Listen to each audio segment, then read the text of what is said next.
Well, good morning, good morning, good morning, good morning, good morning, and good morning, everybody. Good morning, everybody. Welcome to another episode of The Morning Glow. Welcome to another episode of The Morning Glow. Got a great broadcast down for you this morning, as I hope and I pray that we always do. I'm not important, just a question asker. My name is Raheen Ajami out of Atlanta, Georgia, but I got my brother from another mother, but we have the same father. This is the mighty man. This is the Morehouse man. This is Mo. Good morning, sir. How you doing this morning? Good morning. Good morning.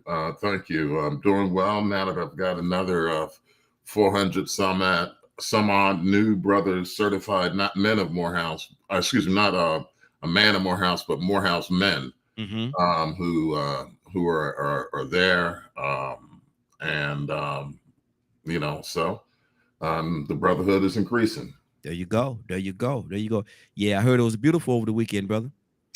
It was absolutely a beautiful, gorgeous ceremony. No, disturbances.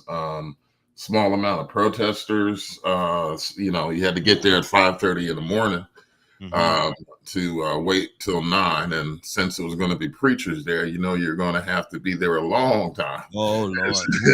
Ooh-wee. Yes, Yes, to Lord. do those. We're going to have our opening prayer. Now we're going to have a dedication, and Mm-hmm. but it becomes a church in a Mm-hmm. sense, Yeah. because it's devoted to thanking God Mm-hmm. for getting us, through that journey, through those years. And it was my 35th class year reunion. To see, some of the brothers out there, marching in their blazers, their alumni blazers, and to hear a very powerful valedictorian who maintained a 3.99 GPA Mm. throughout his matriculation at Morehouse, and was a major in physics with minors in neuroscience, and minor in neuroscience and another minor in oh man, I can't remember it. What have you? But this brother was tight, and he's a Rhodes Scholar Mm. too. From here in Georgia, raised in working family, who was there to support him and everything else. And he called for the only thing he called for that people could consider a protest was for an immediate and hopefully permanent ceasefire in Gaza. Mm-hmm. And even President Biden clapped up and was like, "That's what I'm saying." Mm-hmm. Right Yeah. there. So it was no, big protest. I mean, the families were there. It was their day. It wasn't Israel's day. It wasn't the Palestinians' day. It wasn't Biden's day. It was the day of these Morehouse graduates. Mm-hmm. Excuse me. Now, what does it feel like? And we're gonna stay on this just for a minute too. 'Cause I can get other directions I want to go in. But what does it feel like once you walk across that stage and know that you are now a part of the fraternity? It's a maxim. It's an incredible feeling of relief and accomplishment, and it starts off as you line up at King International Interdenominational Chapel. That's the building where the statue of Dr. King is, and you march through the arches led by drummers, African drummers, calling upon the ancestors and the spirits. And on both sides, as you walk up this long pathway for the last time past your classroom buildings, it is lined on either side by Morehouse men. And then the marshals take you to your seats. And the day, if you got good weather, the day is beautiful. And just walking across that stage, when I graduated, I shook the hands of Spike Lee and Bill Cosby. Mm-hmm. And to see the faces that smiled on me, who were my professors, who knew that I could do it. It's just it's a wonderful feeling. It's a commencement phase in Are your you life. getting choked up over there, brother? No, I'm not getting choked up. Just it's the good things that you remember, the Mm-hmm. feelings of accomplishment, Mm-hmm. that you did something that literally hundreds of thousands wanted to do, thousands trying to do, and only a few thousand made it. Mm-hmm. And It's God, good. I'm one of them. Praise God. Praise God. Good feeling. I'm proud of each and every one of y'all, man. I really am, and for the ones that just came across, for the ones that just graduated, man. Looking for some great things. Looking for some great. You got some. You're walking in some huge shoes, but Yes, keep keep Howard walking. But Thurman. keep walking. Howard Thurman says Morehouse raises a crown above each student, and that student Mhm. has to grow until they reach that crown. Wow, that's good. That's good. Now I want to shift over and ask you another question. Totally off topic. Totally different topic altogether. Hmm. But what benefits? And I want you to think about this when because it's gonna sound like a weird question. But what benefits do the side chick or the side dude? What benefits do they have? What benefits do they have? Yes. What does it benefit somebody to be the side dude or the side chick? Um, if you're, I've never been the side person. Mm-hmm. So I mean, and there's only been one case where the person was stepping out on me in my entire life. Mm-hmm. The benefit is a benefit of narcissistic ego that you're taking somebody else's love, affection, time, and in some cases, money Mm. from another person. But you're also possibly taking your life in your own hands. So, You say taken, you say taken, but in some situations, in some instances, the person, the cheater, is giving, is well, giving to that person, and so well, we mhm, have to look at both sides of it. mhm. And I don't, and I'm just a question asking, so I don't condone it at all. I want to make sure that I put that out there so people know from the start. I don't condone it at all. I don't condone it. It's not an act or practice that I participate in. But very, very happy, good days, bad days, for 28 years now, and so I'm not condoning it at all. I have to talk on both sides of the coin. So go ahead. You say taking, but there's a part. There's that cheater that's cheating on their spouse or their significant other that's giving that side person, be it the side chick or the side guy, their time.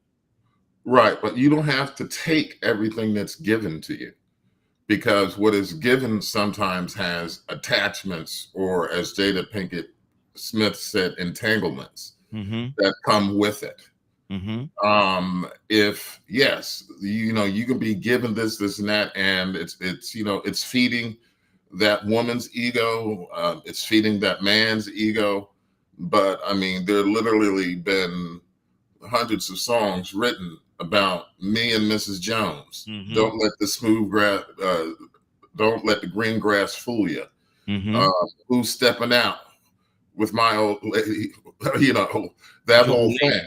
Who's Yeah, stepping out with your old there lady you while you were out making love? Yeah, go. go ahead. Yeah. I mean, so it's that whole thing is a situation where, like I said, give and take, but the side person um, also takes their life in their own hands because you don't know what's going to happen. Just like Beyonce's new cover of Jolene. Instead of Jolene, don't take my man, it's Jolene. Don't you come from my man. Mm-hmm. You don't know what type of butt whooping you're going to get on either side of the fence. It is a grooming for the side person. It is feeding of their narcissistic ego. Mm-hmm. For the person who is attached and in a relationship, it is a betrayal of trust and affection. If you're married, get out of it.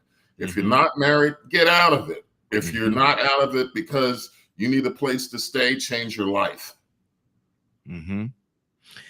But see, all that's good. And a person that has ethics and morals about themselves would walk and live on that. But some people just don't care.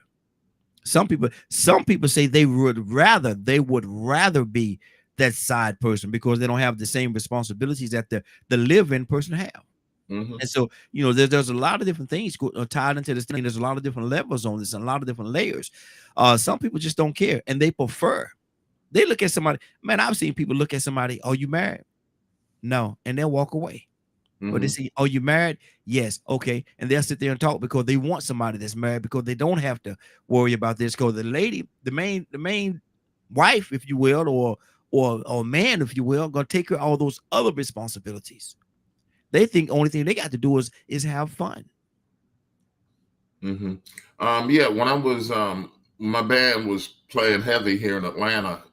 There were sometimes I would wear my wedding ring, and sometimes I would because it would interfere with my microphone Mm-hmm. when I'm playing harmonica because you have to cup and move your hands and everything. But the times that I would wear my ring, um, I was surprised at the number of women who would hit on me, Absolutely. even with Absolutely. even with my ring on. Mm-hmm. Mm-hmm. But I guess it just proves that he can commit to something. He got something stable, or she got something stable. But that makes that person a horrible individual Mm-hmm. who is willing to break up a relationship and everything else, and also bring in a possibility of a disease. Mm-hmm. You know, Mm-hmm. I Yeah. had a friend, Yeah. Yeah. a friend who was his girl was stepping out, and she came back with COVID during the height of Mm. COVID, Yeah. and gave him COVID. Mm-hmm. You know, And and you just don't and know. and then, like I say, COVID could be HIV, could be AIDS, could be all kind of different hepatitis. It could be all kind of different things that you could Hmm. transfer from one person to another person in the course of quote unquote having fun, having Hmm. fun. But my thing is, and I got to say this, and again, just for the people that just joined us, got a lot of people that's coming in right now. There's nothing I condone. I'm not saying I'm not. I'm being the question asker today, and the question asker have to ask the questions as they come, and so I don't condone it. Me myself, like I said, I've been married, happily married for 27, 28 years. And so, it hadn't always been peaches and cream every day. Everybody go through their situations, but bringing somebody into the equation was not an option for me nor her. And I want to say this too. I don't have any friends that I know of who have ever bragged about, yeah, I'm banging some girl. She's married and everything. Her husband don't know. Mm-hmm. And we just doing the thing, or what have you. I've never had any of my friends like that, and it would disgust me Mm-hmm. if I found out that they were doing something like that. Exactly. You know. Good morning, Khalil. How you doing, brother? I see you joined us over there on Big O, man. We got quite a few people that joined. I can't. I try to catch y'all as y'all come in and say hello to you, man. But I can't catch everybody. But I saw when you came in just now. So good morning, brother. We're talking about what benefits the side chick or the side dude. What benefits do they have? Do they have any benefits at all? Um, and like I said again, I'm talking on both sides of I'm being the question asker. I don't condone it.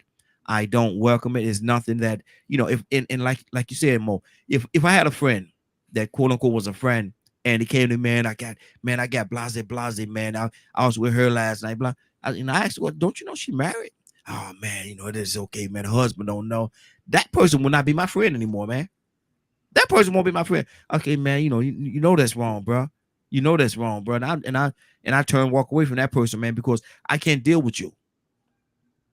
I can't deal with you because of who you are and what you're doing, man. Look at even if these people, even if this young lady or this man is having issues in their marriage, that don't open the door for you to step in there and do what you think you want to do because they look good or you might be able to get this or whatever. No, that don't open the door for that.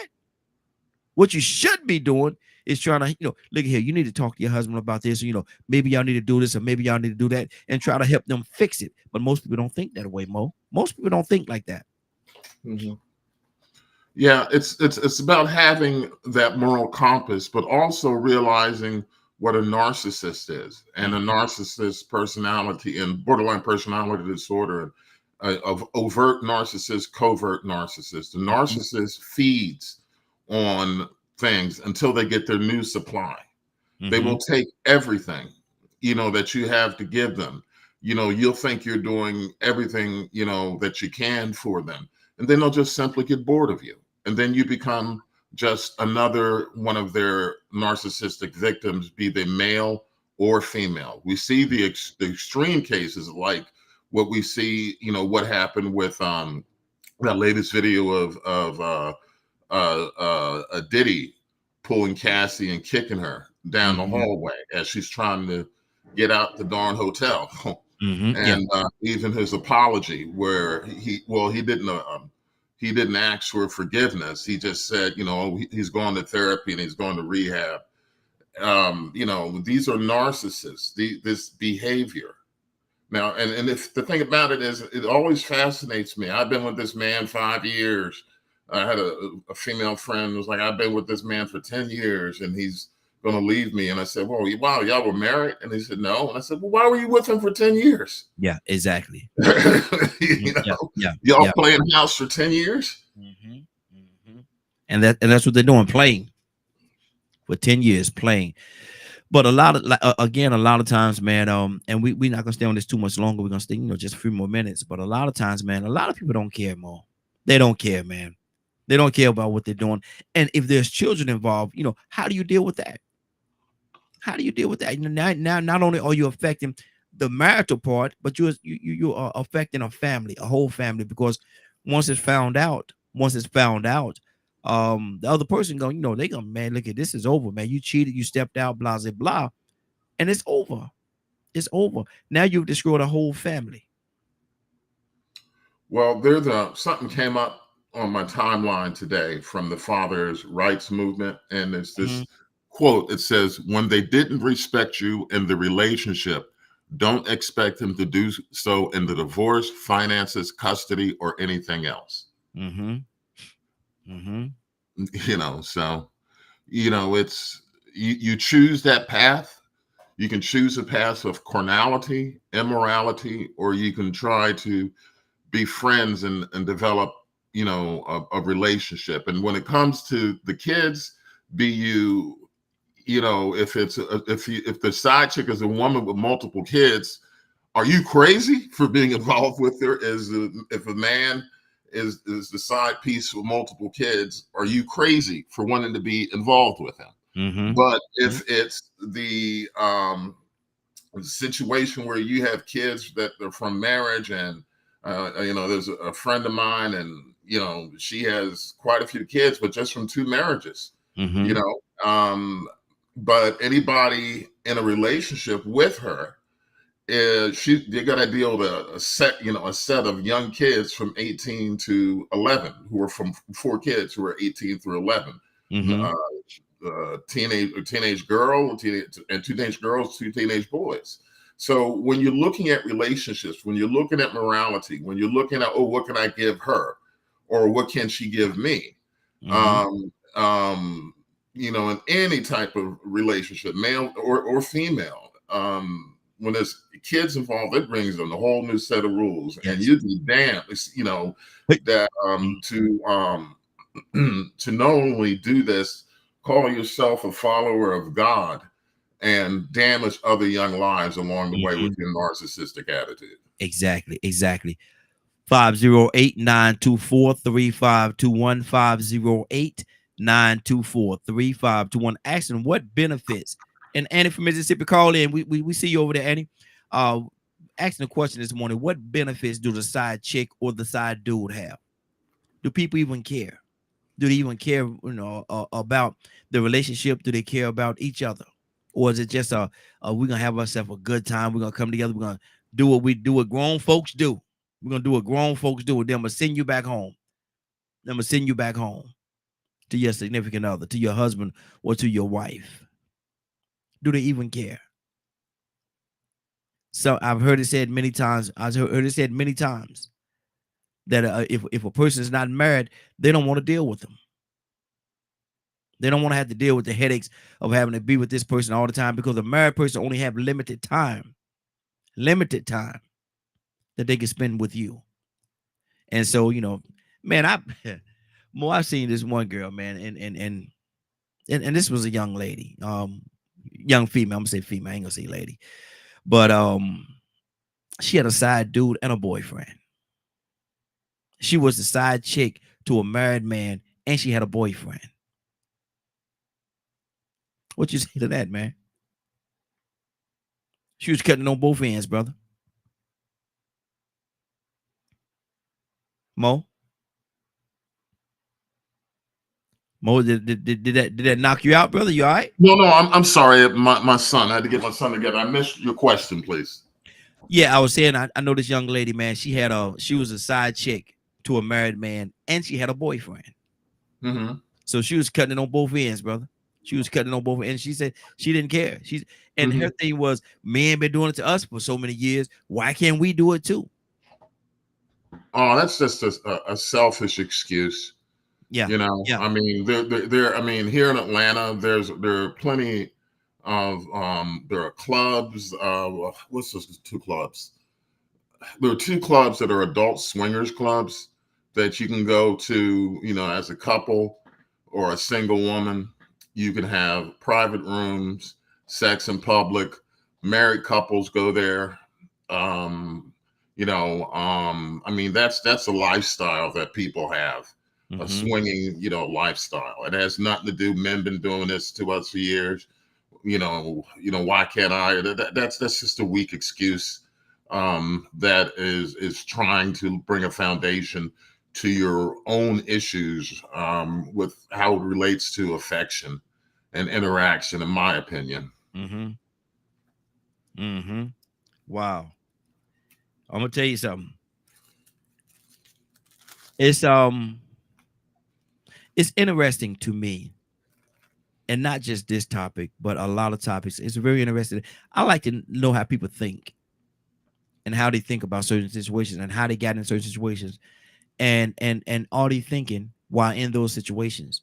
And like you said earlier, Mo, this could be something that could be very dangerous, because if you put yourself out there like that, and you're the side chick or the side dude, and the other person find out, a lot of times they're not gonna go after their husband or their wife first. They're gonna go after that other person. They're gonna go after the other person first, because you knew that he was married, or you knew that she was married, and you still disrespected the union that we have. Now, who should who should they go after first? They should go after themselves first for even thinking about the situation of putting, um, of taking violence in their hands, because that ain't going to change a darn thing. Everybody wants, revenge, Mm-hmm. and wants to hopefully get away with justifiable homicide. I knew when I was in college, there was this student. I can't remember his name, but he was messing around with a married white woman, Mm-hmm. who and he was in college, and one day the husband caught them in bed, Wow. and the husband pulled out a gun and fired a gun at the kid, at the student who was having sex with his wife, and he missed, and the student had his gun out and shot the man dead in his own home. Mm. And the student, got away with justifiable homicide. Mm. Okay, so that's what happens. I know a woman who's a good, very good friend of mine. She called her husband cheating, a man that she knew since high school, and she winds up looking through the door to her back patio or something and sees them having sex, and she passes out and crashes through the plate glass window. Mm-hmm. Next thing Mm. she got, ambulance around her and binding her up and everything else. So when you talk about who should they go after, neither of them, because it's just tragedy Yeah. all the way around. No one is right in that situation. Mm-hmm. Exactly. Exactly. Wow. 508-924-3521. 508-924-3521. Asking the question, what benefit do the side chick or the side dude, what benefits do they really have? Eddie from Mississippi. Good morning, young lady. How you doing this morning? I'm doing wonderful. How are you? Hey, doing well, doing well. And I gotta ask you the question. What benefits do the side chick or the side dude? What benefits do they really have? My answer to that is they have the benefits that the spouse that's stepping out allowed them to have. Mm-hmm. Um, I can remember many years ago, many years ago. Let me put that out there. Mm-hmm. when I was in that situation Okay.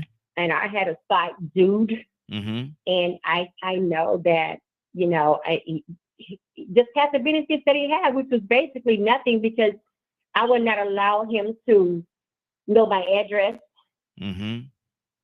I would not allow him, he don't know how, they have no idea, had no idea where I live at. I would meet him at, restaurants that no one frequent, Mm-hmm. that people that I know didn't frequent often.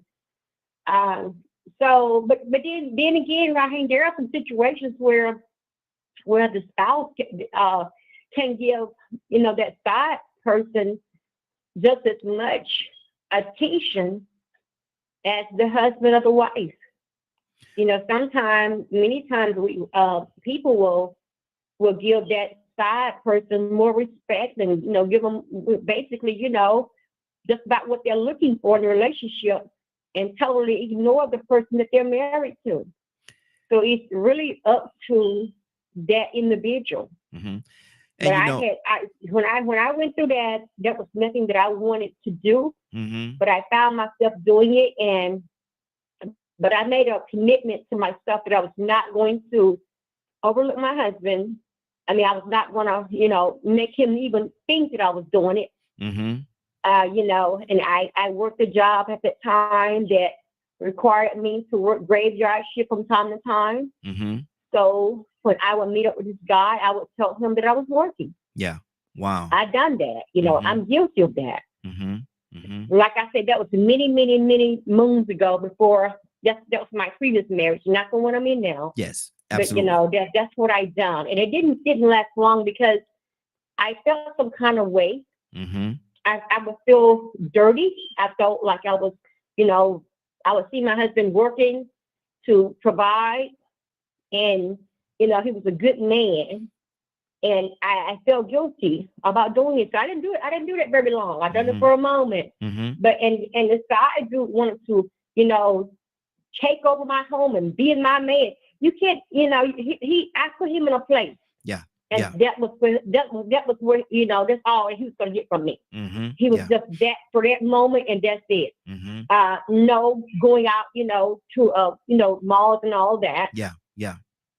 He wanted to come to my church a few times. I wasn't gonna have that. Mm-hmm. I just he was just sneaking around, but I knew that I could not leave my home for that. I Yeah. wasn't prepared to do that, and I couldn't do that.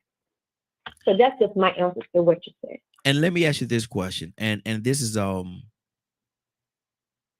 don't even know if this is a fair question, but I'm gonna ask the question: who does the cheater? I'm gonna say the cheater just to put a label on it. The one that's stepping out. Who does they love more? Their spouse who they're lying to, or the side person who they can't really commit to? Well, at that particular time, I loved my husband, but I liked the guy.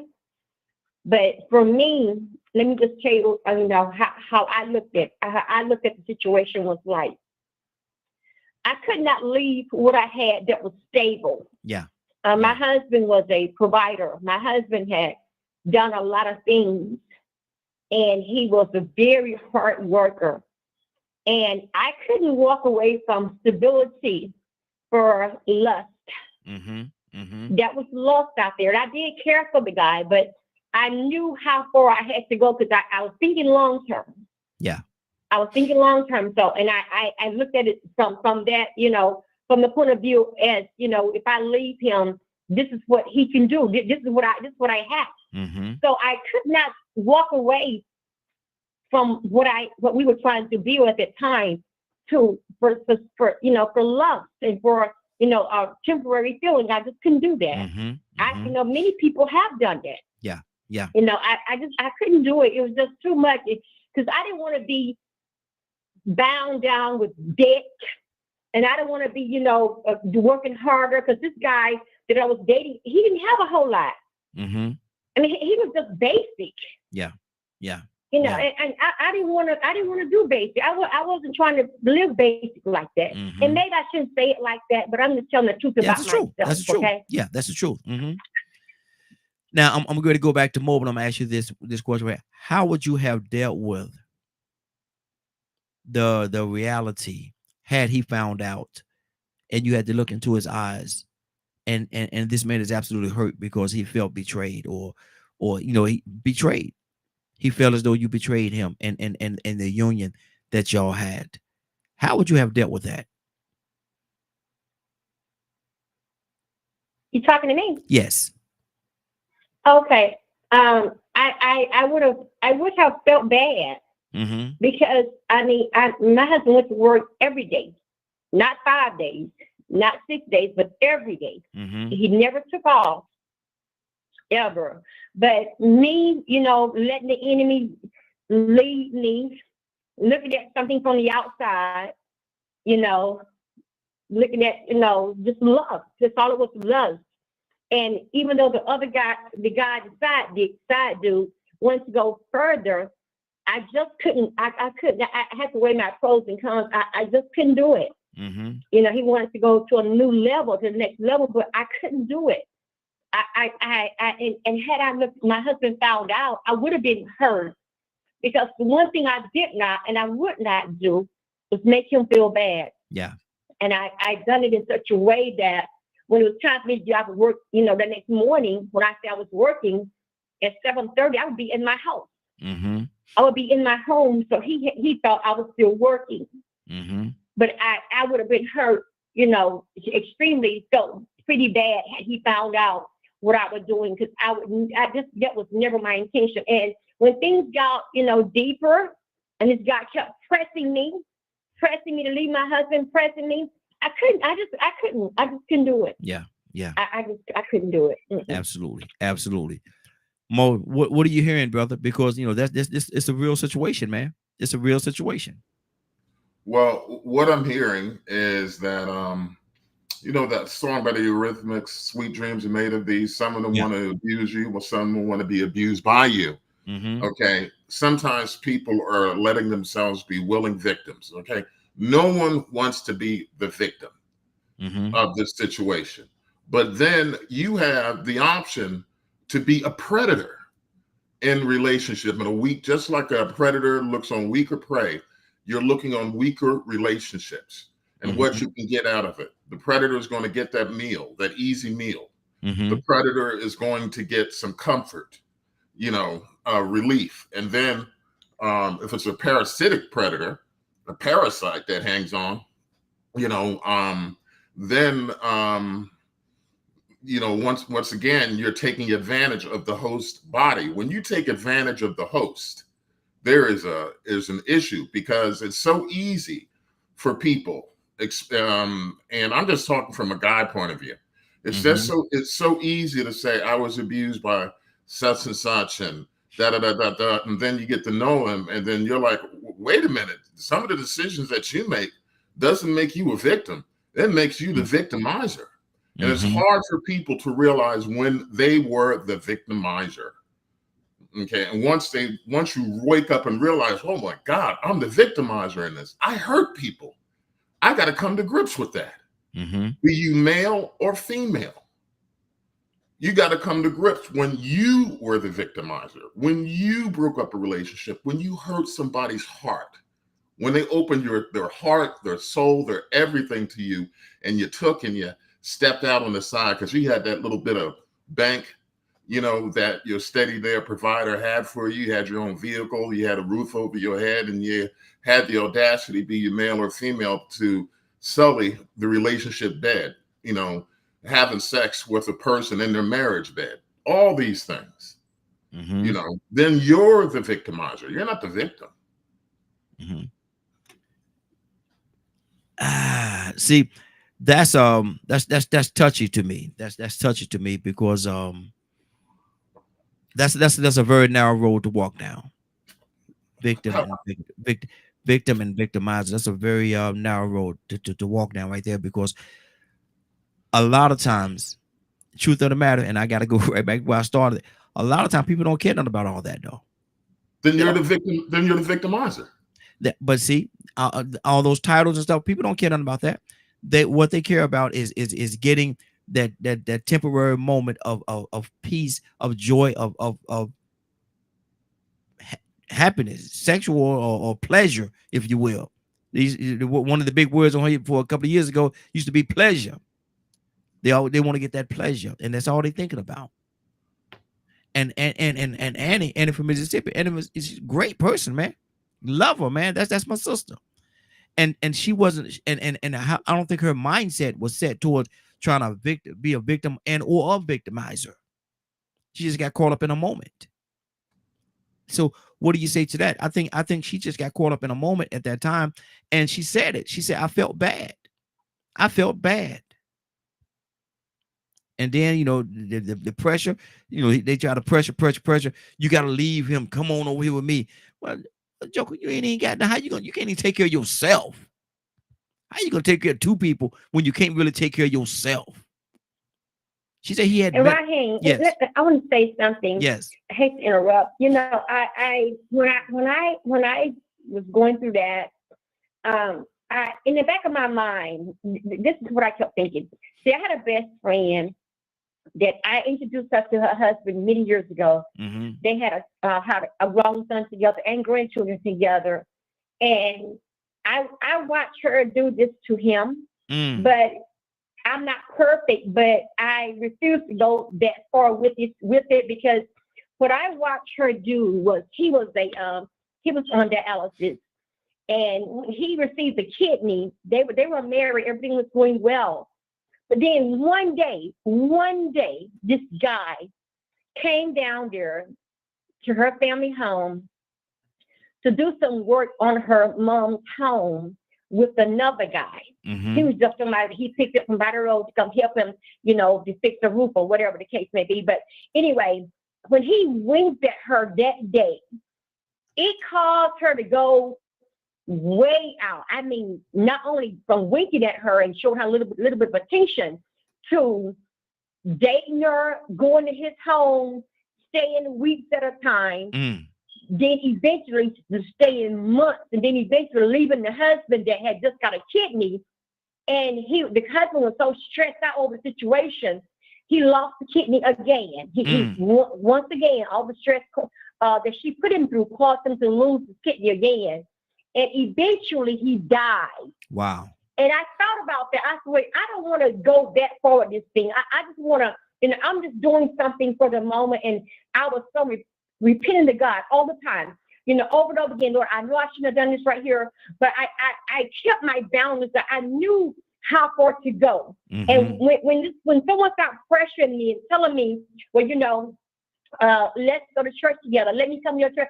You can't do all that because now you want to come into my space, and this space that I have, it's not for you to invade. Because I have you in a place over here. You were over here every purple moon. So you can't come into my space because now the thing you want to come into my church family. You want to know, them to see me with you, which I wasn't about to do that. And people begin to talk. So I'm like, no. I had a time and a place for him, for us to meet at my own, on my own terms. But I refuse to be the person that would cause the husband all the stress that I watched my friend put her husband through. And I'm not saying I'm better than she was, because I'm not, but I knew how far to go. And I was not going to cause my husband not 1 ounce of pain, by letting him see what I was doing. And one of his children to come to my house. You can't come to my home. I never gave him my address. When we meet, I always drove a different vehicle, and I was in a different direction of my home and go the long way around, because I did not want him to know where I live. Yeah. And I know I was bad for doing that, but that was the old person. I'm not that person anymore, but that is what I've done. And I want to, just for the record, let everybody know that, and she said it earlier, it's not the marriage that she's in. She was a younger person then. It was the first marriage that she was in. She's in a different marriage right now. And that is not the case at all. It's a totally different situation. So I want to make sure I make that clear so people don't think that you're talking about the marriage that you're in right now. Leonard, good morning, sir. How are you doing this morning? Okay.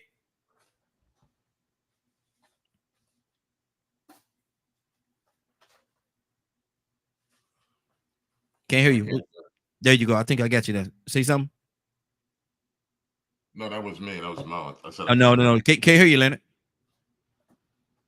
Can't hear you, brother. Okay, Leonard's gonna come right back. Let me go to Cassandra. Cassandra, good morning, young lady. How you doing this morning? Good morning. Cassandra asking a question. What benefits do the side chick or the side dude? What benefits do they really have? Or do they even care about the benefits at all? Or are they just in it for a good time?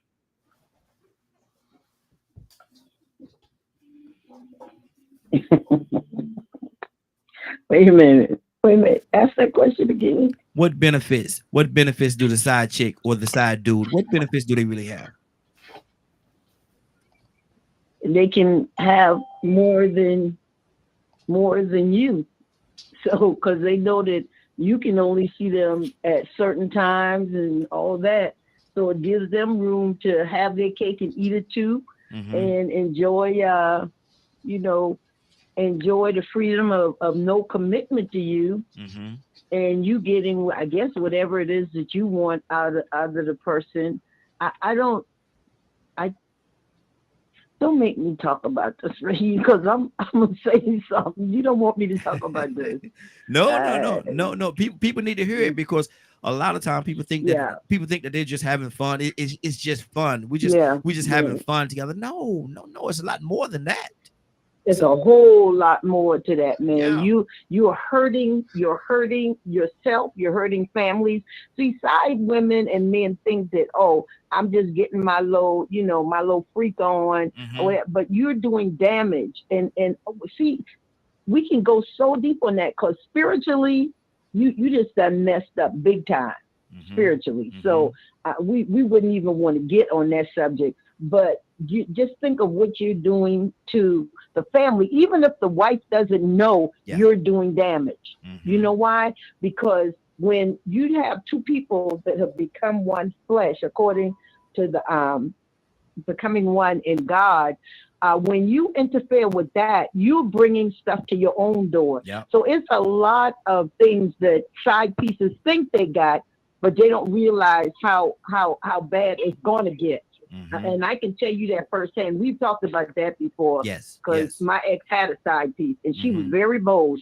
And well, we ain't gonna go there because you know what I did to her. But anyway, Exactly. Exactly. Leonard, good morning, sir. How you doing this morning? Good morning, Raheem, and the Morning Glow family. Hey man, we Morning, Mr. talking about. Moore. Hey, good morning. Good to have you, brother. We talking about it, and I don't know what direction you're gonna take this one right here, brother. But I'm very interested to see what benefits do the side chick or the side dude. What benefits do they really have, or do they even care? Is it just we just doing what we do? We grown folks having a good time. I mean, if that's what it is, that's all it is. Mm-hmm. I mean, some people they're not interested in being with one person, Mm-hmm. and it's best when people understand that situation. I don't have a problem with what other people do. Mm-hmm. That's their business. So if you need two women, that's what you get. I used to have this saying back in the day: I got one I want, one I need, and one I should have. Mm-hmm. Mm. Mm.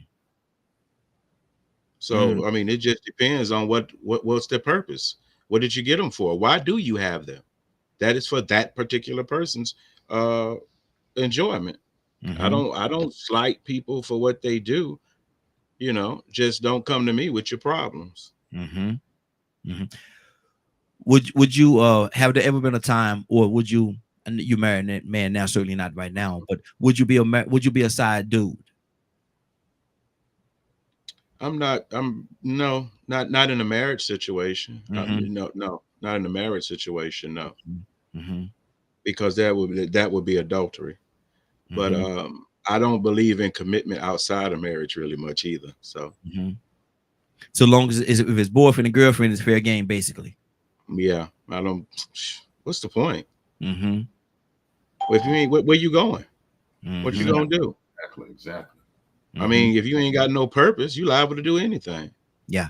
Yeah. So all this foolishness people going, you ain't even got Well, no well, commitment from a person. Leonard, what the verge that people gonna have. Well, we were in a committed No, relationship. you weren't. No, We were in not if you two didn't agree to that. You Well, weren't. what he thought The they reason was. why a person don't, there's a lot of reasons why you shouldn't marry a person, but reason that people don't get married is so when they do step out and do what they want to do, that's what they can tell you. I ain't married to you. Mm-hmm. Hmm. Yeah. Yeah. Yeah. Now Yeah. you can play around with it all you want to, and you can get mad. It's ridiculous Mm-hmm. to be mad with somebody who ain't committed to you, going and being with somebody else. Yeah. It does not make sense, folks. Mm-hmm. And then you got a woman always, well, I thought what you thought about it, but you ain't talking to nobody about nothing. You made an assumption. Mm-hmm. Trust me, if I wanted you that much exclusively, I would have let you know. And then just because I let you know I want you exclusively, don't mean that I'm gonna be exclusive. Mm. Wow. Now, see, Leonard, that right there sounds like one of the characteristics that Mo told me earlier, like a narcissistic No, it's ideal just that mindset. one, I and what I want, and I've always been very direct about it. Mm-hmm. I'm gonna let you know. Yeah. I'm not Yeah. gonna get you involved in the. I saw you with, so you'll probably see me with them again. Matter of fact, if you showed up every Thursday at a certain time, you would see me with them. Mm-hmm. Now, if you don't like the situation, go your own way. Mm-hmm. So you'll give them that freedom. Most definitely. Mm-hmm. Okay. Most definitely, no problem. That's why I've never been in committed relationships outside of marriage. Mm-hmm. I hadn't really had no girlfriends or none of that or anything like that. Mm-hmm. Because I don't believe in bonding myself to folks like that. Mm-hmm. Yeah. So I never assume somebody is committed to me. Mm-hmm. Mm-hmm. That's good. That's good. 508-924-3521. 508-924-3521. Give us a call. We'd love to have your input. Curtis, good morning, sir. How you doing this morning? Hey, morning, man. Morning, family. How y'all doing? Hey, doing good, doing good. Tucson, come to you next, sir. What benefits, Curtis, do the side chick or the side dude, what benefits do they have? I don't know. I don't know. Mm-hmm. Um, I'm grounding myself these days, and man, you know what? I'm staying out of people's personal lives. Mm-hmm. I'm staying out of their personal lives. It's not my job. Mm-hmm. I'm kind of with Leonard on this one right here, man. Look, it's not my job, man. It's just this turns into gossip, man. I don't want nothing to do with that. Mm-hmm. So I'd stay in my lane, bro. I Mm-hmm. don't even give advice on relationships anymore. Wow. It's not the same world. What do you mean it's not the same world? It's not the same world. Mm-hmm. It's even in that element, it's not the same. You know Mm-hmm. what I'm saying? You as honest as Leonard just put that out there, and as honest as you can be. I mean, you got people that still that will. You know what? There's a show on Netflix. Oh my God, I forgot the title of it already. But it's about a stalker woman, man. You got people, males and females that are stalk and will formulate a whole thing, like, and people will believe them over you, Mm-hmm. and you I saying think no, it's talking no, about no, baby no, I wouldn't. reindeer show. Baby reindeer Man, show. I'm with Leonard on this one, man. Mm-hmm. But I mean, for me, man, I'm not. Nah, man. I'm staying out of people's personal relationships. For Okay, what? but see, my thing is, Like, I'm not asking you to get into their personal relationship. I'm asking you what benefits looking and not like that, I don't. but I what just told you. I don't know. what you I mean? just told you. I don't know. Wow. I don't know. I mean, that's a question that I'm just gonna be transparent and honest. I Mm, don't know at this point. I don't know. mm. Okay. Okay. Let me go to Tucson because I mean I don't condone it. I don't agree with it. I've been married, happily married for 27, 28 years, and not every day has been peaches and cream. But I've never exercised or wanted to exercise a side person in my relationship. I have seen it, and I can't say that I don't know because I had conversations with people that's been in situations like this. So I know, like I said earlier, I like to check and find out how people think, how they think about this or how they think about that. I like doing that. And so I know what they're thinking or what their mindset is. Do I agree with it? Absolutely not. But I would never say I don't know. I do know. I do know. Tucson, good morning, sir. How you doing this morning? All right. Okay. Oh All right. Lord, oh Lord, Leonard, put your seatbelt on, brother. Put your seatbelt on. Strap it tight. To some, what benefit do the side chick or the side dude? What benefit do they have? It's somewhere in between the thigh and the waistline. Exactly. Lord Jesus. Mm-hmm. You wanted something else? No, not that's your Sometimes that's they your get Give answer. him some more. sometimes they Give get him some more. sometimes they get a Valentine's gift. They get a Christmas gift. They get an Easter gift. They get this. They get that every once in a while. But most of the time it's because it's between the thigh and the waistline. Mm-hmm.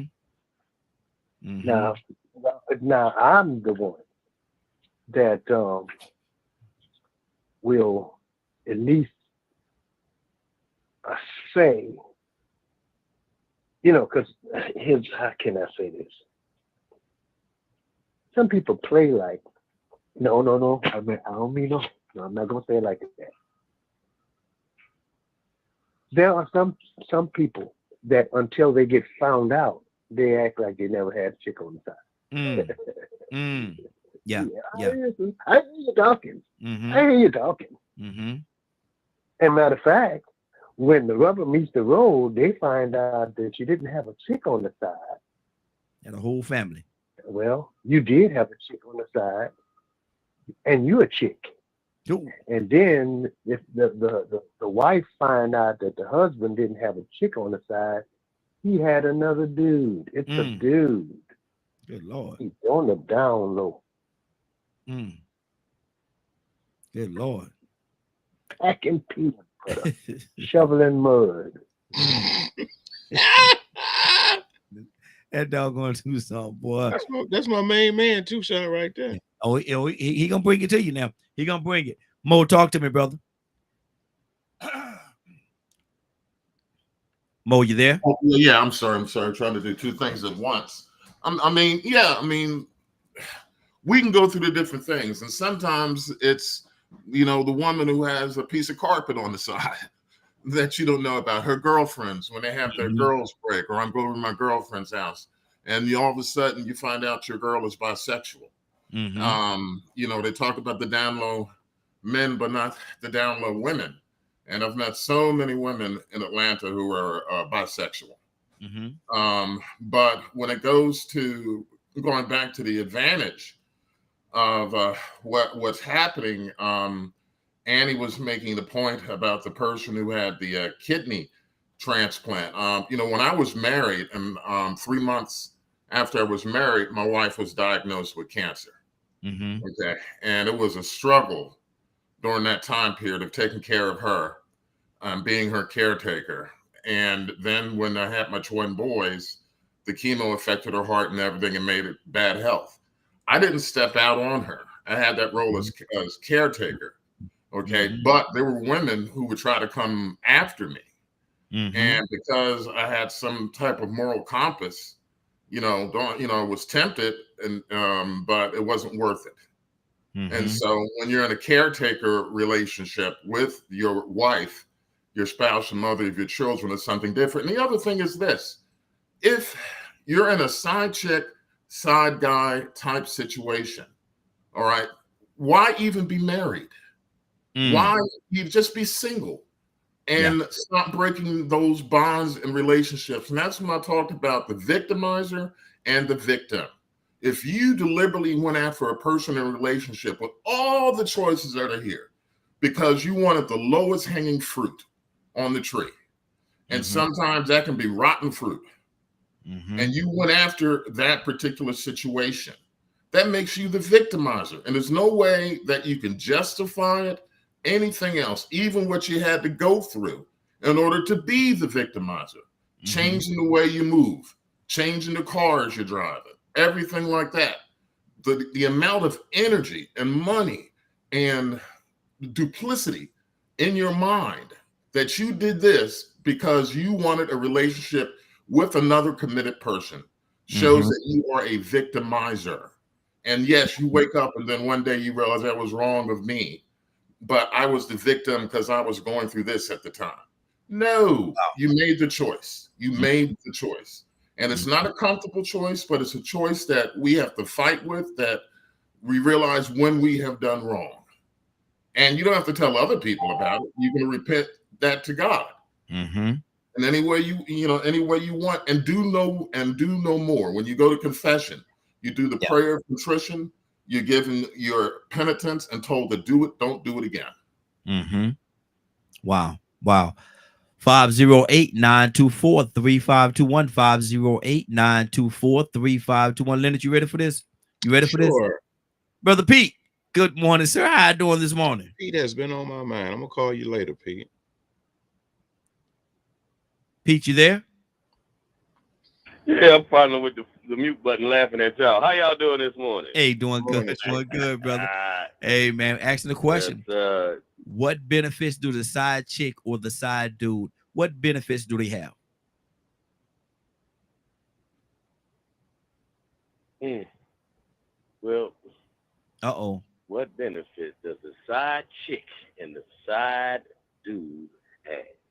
Do they really Well, have? they're a major release factor, because let's say that it seems that they may contribute to easing some stress, easing depression, right? Mm-hmm. But they also gonna help ease you up out of your funds. They may very easily help ease you out of your permanent relationship, and the structured style of what you call lifestyle may come to a brief or swift, drastic adjustment. Mm-hmm. So I would say that the benefit that the side chick or dude have is truly to be a release valve. Now, what are they relieving or releasing? That's up for debate, or Mm-hmm. personal experience. Mm-hmm. Mm-hmm. That's good. That's good. Cassandra, one of your girls come to you. One of your girlfriends, they come to you, Cassandra, and they say, well, and they confide in you. They have a side dude because their husband just is boring. He don't want to do nothing no more. He just want to sit there and go to work, come home, sit there and look at TV or blase blase or play the video, whatever it is. He's just not bored. He's just not exciting no more. And so she went out there and she got Jimmy, and Jimmy is lighting her fire. Cassandra, what do you say to her? No, I can't say that on the radio. I'm sorry.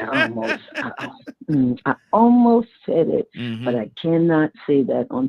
Man, listen, the people around me know better. Mm-hmm. They will not come to me with that. Promise. Mm-hmm. The couple over the years that have come, they were sorry they came to me, because you're not going to tell me if you want your marriage, ain't no side nothing, no side peace. Mm-hmm. Don't make me. Yeah, no, we not doing that.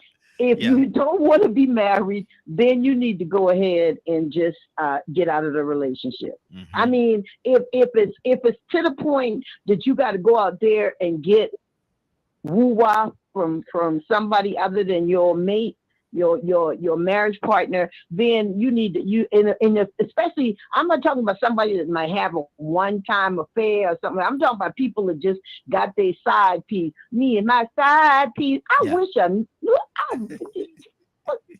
Do you want me to fill in the blank? Because I know what word go there. Yeah, don't say it, brother. Okay. Don't say it. I mean, Leonard, no, you can't do that. Mm-hmm. And yeah, no, my friends don't know. They know better, because if they come to me with it, I'm gonna blow such a big hole in them till they not physically, Yeah. but they know that no, I don't approve of that. I've been there. I know the kind of pain and hurt that I experienced, and I would hate to know that my friends are doing that to somebody. I mean, it's just, that's a painful thing, man. Mhm. Betrayal. Mm-hmm. We can say all we want on here, but well, they want to do what they want to do, but betrayal is a painful thing in a marriage. Yeah. Painful. Exactly. I'm just saying. Wow. 508-924-3521. You're listening to DKM Media Group and Associates, and this is the Morning Glow. This is the Morning Glow, and now this is the time where I come to you. I'll tell you, if you like the broadcast, if you find what we're saying helpful in any kind of way, you want to support the broadcast, Cash App $DKM Radio. $DKM Radio. Send a donation to the platform. $DKM Radio. Now, Leonard, I thought I was watching a kung fu movie for a second. She said, "Woo wow." She She said, had me at "She I had you at love what now?" ugh. Uh, I love that. I love that right there. exactly. Talk to me, Leonard. I think it's too much going on these days, and there's too many people coming up with big words and all these types of things to explain plain old lust. Mm-hmm. Plain old lust and sin. All these new things people calling with poly this and poly that and blah blah blah blah blah. Man, y'all ain't doing nothing new. Y'all just as wicked as the day is long. Matter of fact, this was one girl at one time, and she would come and stay sometimes because her and her husband was having problems. Mm-hmm. She said, "Well, I ain't had nowhere else to go," and blah blah blah, whatever. She takes. I used to have I've always used to have a pull-out couch for people who needed a place to stay and stuff like that. Yeah. And it's strange to me that you had a problem in your marriage, and then I come up here and find you in my bed. Mm. Go back Wow. downstairs. That's why you got problems now. Yeah, exactly. Exactly. It's just people find themselves in a situation, and then I know those situations where this is acceptable. Mm-hmm. I'm very, very well acquainted with that, where people find themselves in a situation and they have two families, one on one side of town, Wow. another on the other side of town, Yeah. Yeah. because you've done what you've done. And unfortunately, you've done it raw. Mm-hmm. Now you got mouths to feed Exactly. and other responsibility. Come on, y'all married to folks got child support. Somebody else. 9 months later. I'm just saying, when you get caught up in things, the wages of sin are death, as I was taught. Mm-hmm. Death could be death to your freedom. Mm-hmm. It could be death to your disposable income. Yeah. It could be death to your ability to move and go where you want to go, because you've created so much mess around you Mm-hmm. that now you're responsible for that. And you have to deal with it. Look at all these men with all these folks with all these. I don't want to offend nobody. Offend them. I understand you being married and your marriage not working out and you getting Mm-hmm. a divorce and moving on. Mm-hmm. But all this having babies by 2 and 3 different people and all that, I never desired that whatsoever. Mm-mm. And God, thank you for not allowing me to be in that situation. Mm-hmm. 2 and 3 baby mamas, all this type of carrying on. What do you think the outcome of that is? Mm-hmm. That will leave you mentally and emotionally drained. Yeah. You know what I'm saying? And so Mm-hmm. whatever you put out, you have to realize it's going to come back Mm-hmm. in some way, shape, form, or fashion. And thanks for the grace of God that some of us have that forgiveness and that shielding that has protected us from our behavior. Mm-hmm. And some of you have just gotten lucky. But to act like you don't know what you're doing that's why people do drugs. Mm. Let's do some X. Why? So we can release all of our inhibitions and blah, blah, blah, blah, blah. It's nothing for, I've heard these days for now, this thing where, well, women, I believe I've seen it in movies and stuff and heard about it for a long time. But now you don't woke up and you think somebody done you wrong. Mm. No. Because you regret what you done last night don't mean somebody took advantage of you. Mm-hmm. You went out there and did what you did. Remember the song "Blame It on the Alcohol"? Yeah. They would know that. Yeah. Exactly. Why Yeah. do you think folks go out and do alcohol and do Molly and do all this other type of thing? Mm-hmm. And so you have to be careful around the company you keep, like Miss Cassandra say. Your friends ought to know you well enough, not to come to you with no mess. Mm-hmm. Well, I'm gonna tell you cheating on your wife, and you come, well, I got this little thing. I don't want to hear about it. I really don't. Mm-hmm. Because your problem is that. Next. Yeah. Yeah. That's what your problem is. Next. Mm-hmm. But then there are some people who enjoy that lifestyle. So don't be wooing everybody. Oh, they so sad. No, they're not. They living like sinners live. Mm-hmm. They're enjoying what they want to enjoy. So, like I was saying, like what Kurt would say, man, I take care of my relationship. I'm in one relationship. That's the one I'm worried about. Nobody else's. And if she came in here today and said, you know what, I just think I wanted something else, get your stuff and go on then. We'll go right down into the courthouse, take care of this business. Mm-hmm. I've seen too many times where a woman has justified stuff just for that little scenario you gave. Mm-hmm. Well, he don't like to go out, he don't like to do this, and he don't like to do that. Well, then go down to the courthouse and divorce him and go do what it is you want to do. Yeah. Mm, but do it See, the right way. I'm a big fan of people leaving situations they don't want to be in. Yeah. You know, you're going to go to counseling to figure out why somebody else cheating. Oh, hell, excuse me. Hey. You don't go to counseling to figure out how y'all going to be together. Mm-hmm. Don't. Maybe I wish I would beg some female to be with me. For what? Mm-mm. What do I need to do to make you happy with? Please. Leave. Please. Leave. Because evidently you ain't happy. Celebrate Leave. like it's Juneteenth. What? What I got to do? What I got? Leave. And I think somebody owe you this and we're doing too much. Mm-hmm. Except, like I used to tell folks, here you don't stray all outside of the will of God. Now you want to go get some godly counseling. See, Leonard, you trying to raise the divorce rate. We're not trying to raise. I don't care nothing about the divorce rate. Everybody shouldn't be married. You trying to raise the divorce. We're trying to keep these folks together, Leonard. We're trying to keep them together. We're trying to obviously. No, I don't believe in bad relationships. Mm-hmm. No, you got to cut them suckers. Brother Pete, talk to me, brother. I ain't fooling with Leonard. And see, there you go. There you go. Lord, it's gonna be hard to come behind that because he just dropped the bomb on you. That's right. Mm-hmm. And then Sister Cassandra said it in the first place. You're talking about a side piece. Mm-hmm. That means you already have an original piece, right? Something you done went through a ceremonial process and committed yourself to, and said some oaths and got these contractual obligations, and now you out here doing what? Because herpes got a lot of syphilis is waiting. Come on, man. Come on. It ain't no comeback from a whole bunch of that. It ain't no comeback from that. You know, it's one time, once and done. You got it, now you got it forever. Like, that's what you want. Mm-hmm. I mean, a baby would be a major issue, but would be a relief when you think about having HIV or AIDS. Or even syphilis, and you don't even get tested or don't know that you have it, and by the time you find out, you're going blind. Come on, Pete. That's what I mean. Like, so what part of the process of indulging sexually with yourself or anybody else is fulfilling to that result? Or what level of insanity are we dealing with? Maybe that's the question we need to ask.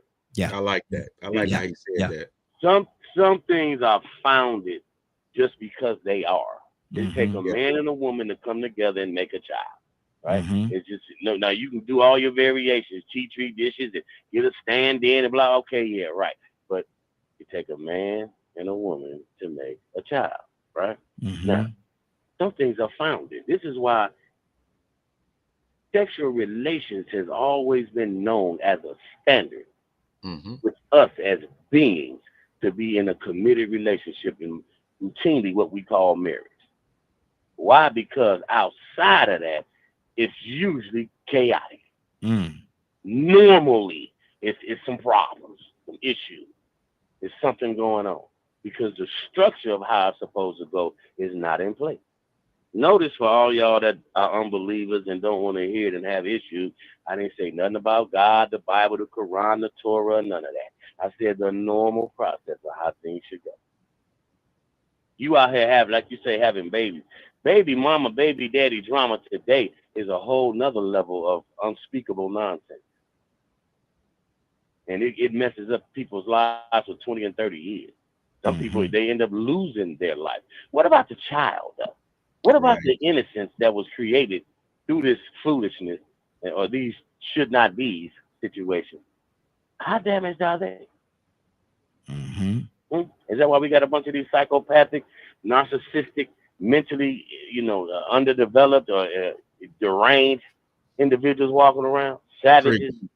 Is that why? Preach. Mm. People that don't understand basic right from wrong because they wasn't taught right from wrong, basic right from wrong. You know, like you shouldn't take something that's not yours. Like how long do we have to explain these little elementaries to you? Hmm? Treat people how you want to be treated. You go Yeah. around acting like you a terrorist, and then when somebody terrorizes you, all of a sudden it's a problem. You call them to file charges. Hold on, player. This is how you act. What do you mean? You thought you was the toughest. You ran up on somebody that was tougher. Now what? Now pick Mm-hmm. your teeth up off the ground. Mm-hmm. Why does it have to come to that? It starts with the foolishness of you wanting to be individually and collectively irresponsible. Do you know how to tame your urges? Mm. Y'all ever heard the term when you talk to young people, you tell them tame your youth? Keep yourself in check. Yes. Just go out here and do everything that you think you big enough to do. Because let me tell you, you ain't bad enough or tough enough to take what's going to come behind your action, the response to it. Mm-hmm. I'm telling you, you're not. Good deal. If you haven't lived long enough to experience it, I'm telling you, you're not. Mm-hmm. You want to do a backflip, do that with your girl at the house. Do that with your husband at the house. Figure that out between that union y'all in. Don't come out here with all this chaos, man. And then let me say this and get out the way. 50 years from now, do you all understand when they research history today, from the 70s and 60s, whatever, coming up to today, we are going to look like savages and heathens and animals and some type of creatures with the way we swap bodily fluids on a regular basis with each other? Amen. It's going to look Mm-hmm. like a cesspool of filth and nastiness. Mm-hmm. So Wow. who wants somebody that's used up? Mostly nobody. Mm-hmm. But look at this society. Who's not used? In this society, you from your young years to your early 20s, how many partners do the average have? Because they Mm. bragging about having over 100. Mm. Wow. Hmm? What you, 50. a Yes, it. pornography star? Mm-hmm. Wow. 508-924-3521. 508-924-3521. We got a guest should be coming in just a few minutes. I'm waiting on her to come in right now. But in the meantime, Curtis, what's on your heart, brother? Talk to me.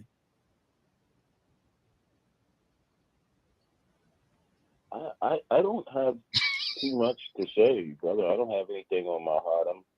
I'm learning nowadays to not put things on my heart, man. Mm-hmm. That's Because Okay. the great, heart Kurt. will never be broken. Mm-hmm.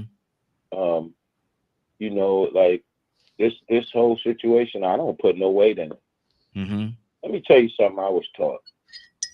'Cause, see, I never grew up I was never raised to be a Look at jealous that cup. individual. I was never raised to be an envious individual. Mm-hmm. I was never raised to be none of that. So see, the way that I don't live my life is, guess what? I give less than 2 cans of 50-year-old sardines Mm. Good about Lord. what you're doing. Because the truth of the matter is, there's one truth to this whole thing. Guess what? 9 times out of 10, you might find somebody better. Mm-hmm. 10 times out of 10, you're gonna find somebody worse. But the one thing that's true is you ain't never gonna find me again. Mm. God only made one of me. So see, I don't deal with that stuff, man. What's good for the goose is good for the game. Mm-hmm. If you're gonna play that game, if you're gonna be out there, and this for all the listeners, if you're gonna be out there like that, please understand the consequences and repercussions. Yes, Understand absolutely. what can come back. Mm-hmm. Understand what you can lose. And please, please, please, please know what you're gaining. But I'm not going, man, I ain't got no hell to put nobody in it. I ain't got no heaven to take them out. People gonna do what they do, man. What we talking about has been going on since man. You know, have y'all seen the post? Have y'all seen this latest post that somebody posted on Instagram? It's 3 dogs in the post. And 2 dogs is male and female dog. The male and female dog is they having fun. They get ready to do the doo-doo. And big dog come running over. Him and the other male dog, they have a little spat or whatever. the big dog run off and the female dog run off with her. Mm-hmm. They go on the other side of the yard. Leave the little dog standing there, right? Man, sex, the exchange of bodily fluids, like Brother P say, the exchange of bodily fluids will be here until an asteroid hit this place and completely destroy the earth. The object of sex from a scientific point of view is by far one of the most attractive, one of the most attractive, like a magnet, man. People, you know, like a magnet in metal. What's gonna happen? People just, I'm sorry, man. I know this is a gospel station, but I don't. It's so much more going on right now, man. That the last thing on my mind is who my old lady is laying with, who my homeboy old lady is laying with, or who my homeboy laying with outside of his house. That's the last thing on my mind, man. There's so much more going on, man. You know, it's just so much more going on that's so much more important. You know what I mean? I don't even want to go into it because I don't want to change the topic of the show, but it's just so much more going on right now, man. That's not my focus. Okay. Hey, Raheem. Yes. And we have to be very careful with what is supposedly current and popular, because what it is doing is creating, like Pete will say, when they look back and look at us, well, we revelations for sure. We don't. Sodom and Gomorrah has nothing on us. Wow. Nothing. You can get an app on your phone that will locate somebody that just want to have sex and they closest to you. Come on now. Wow. But y'all don't want to teach facts to your children. Like my mother said, I'm going to teach you the right thing to do because you can learn wrong on your own. And that's why we have to guard our children and everybody that we love and care about when it comes to this. You can live, it ain't free. Yeah. My daddy was kind of straightforward, like I said, like Tucson. And I love dogs. But my dad wouldn't let me have a girl dog. And he said, I'm going to tell you what they're going to happen. You get this girl dog, you're going to wake up one morning, going to be a whole bunch of dogs sitting outside. That's why I never wanted a daughter. Mentally, I'm not prepared to handle it. Man, I got 4. God bless you. My nieces alone know how crazy I am when it comes to stuff like that. And you're feeling things, man, you don't hurt that little girl's feelings or what. I tell her, well, I'm just trying to make her better. Because I know her better than she know herself. You heard what I said? Women, y'all think y'all winning. Men don't have problems because we don't care nothing about being whores. We don't care. We don't care about being called sluts and dogs. We don't care. You the one care. We don't. Men just not getting to the point where they just say no. You know why? Because these women is beating down the door. I know guys that phones ring off the hook just for you to come over and put it in. You're not winning, women. And on that note, we about to change the topic. On that note, so Leonard getting a little graphic on me there. Leonard getting a little graphic on me. But I want to bring getting a little graphic there. Leonard he's going there. He's going ancient pimp style. Yeah, exactly. But what I want to do right now is we do have our guest here. She's gonna come in, and as a matter of fact, she's been with us a couple of weeks ago, and I want to bring her back in and get her on the screen. She got some fancy stuff with a volume there. Let me see. Let me see here. Turn you have no speakers? I think so. Good morning, Raheem. How are you? I'm doing well. Turn it down just a little bit. So we can Turn the volume down a little. Yes, because it's a feedback coming through. Okay, got you. How is that? Let me see. Check. Still. Okay. I'll turn it down a little bit more. Mhm. How's that? Let me see. Check, check, check. Hello? Okay. Do me a favor. Go out and come back in. I think it may be Okay. something with the connection. Go out and come back in. All right, we'll do. Okay. And while she's doing that, Cassandra, what's on your heart? Nothing. I'm with Leonard. They want to come in and stick it in. I mean, I don't. You can't come in and just. That's why I love Miss Cassandra.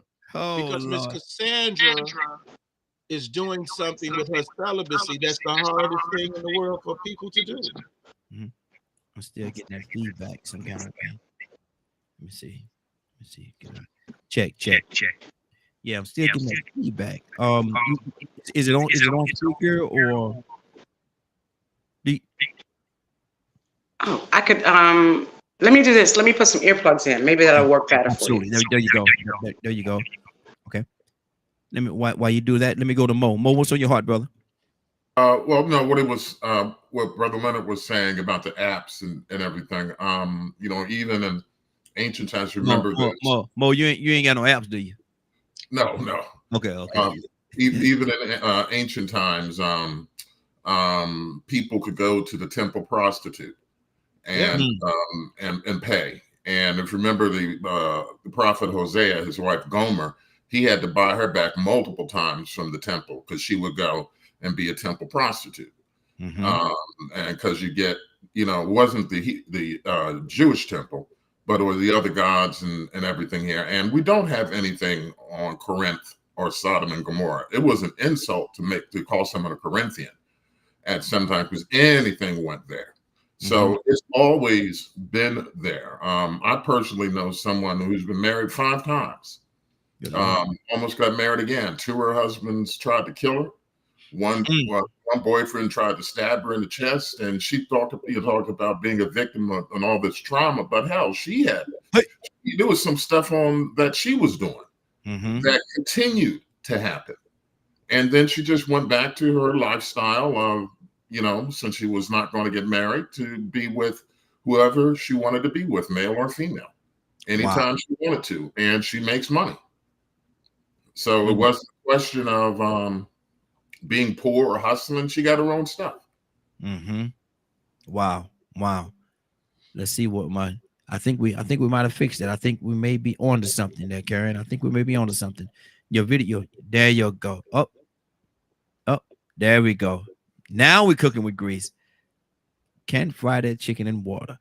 And I want to take this opportunity right now and let you introduce yourself. I want to thank you again for joining us. Today is the big day, y'all. Today is the big day. So make sure you all go out and vote. Make sure y'all go out and vote today. And I'm not going to tell you who to vote for, but one of the people that I'm going to vote for is on the screen right now. Okay. So I'm going to let you introduce yourself and tell us a little bit about what's going on, how we looking, what we need to do. I know we need to vote, but what else is going on in your world? Just talk to us. All right. So, hi. I just want to say I'm Karen Rene, and I'm running for Congress in the 13th district. And I'm running. Today is the last day to vote, May 21st, for the primary. And I'm asking all of your listeners to go out and vote for Karen Rene. If you see my name on the ballot, please go down the ballot and vote for me. There are so many wonderful things that I would love to do for your community, and to make sure that all the funding that we could possibly bring back to help ease some of the inflation and the tax burdens from the residents in this district would be absolutely awesome. I have been in the district for a minute, engaging with a lot of the residents and encouraging them and helping them. And hopefully today I've earned your vote to be your next congressional person for the 13th district. Good deal. Let me ask you this question. In being out there, because I know you've been very busy. You've been very busy. What is the 1, 2, 3 things maybe that you've learned by being out there that you didn't know going in? The biggest thing that I've learned while out on the campaign trail, I'll never forget, I was talking to this young lady and she had just come out of the hospital, and it's almost like we know certain things, but we don't tap into it. And it was about insurance. And she was talking about, she was a school teacher. She had been a school teacher for years, but she was just saying that it wasn't worth it for her going back or returning back. But her biggest concern was the insurance. She said that she had a major insurance claim. I think a tree or something had fell on her house, and she had to file a claim. And after she filed the claim, her insurance company dropped her. But she had had this policy for over 15 years, Mm. and they paid the claim, but they dropped her, and she had to go out to find new insurance company. And it was very difficult for her to find because one of the questions on the insurance policy was, have you ever been dropped before? And certainly she had to say yes. And so she ended up getting an insurance policy that was extremely exorbitant, Mm. very high, and it was a problem for her, and like it would be for any one of us who own our own home. And so I was listening to her and that thought, and it resonated with me. I've owned my home for a number of years, and I've never filed a claim. And the reason why I've never filed a claim is because of that very same incident. That if I filed a claim, I would be in jeopardy of either losing my insurance or my insurance going up really Mhm. high. And I Mhm. think a lot of Americans are feeling that same kind of pressure. I drive a Honda Accord and have paid for it years ago. I'm very frugal with how I spend my money, and I manage my money extremely well. And Mhm. so my insurance went up on my Honda Accord, my old Wow. Honda Accord. And I was wondering, like, why is that?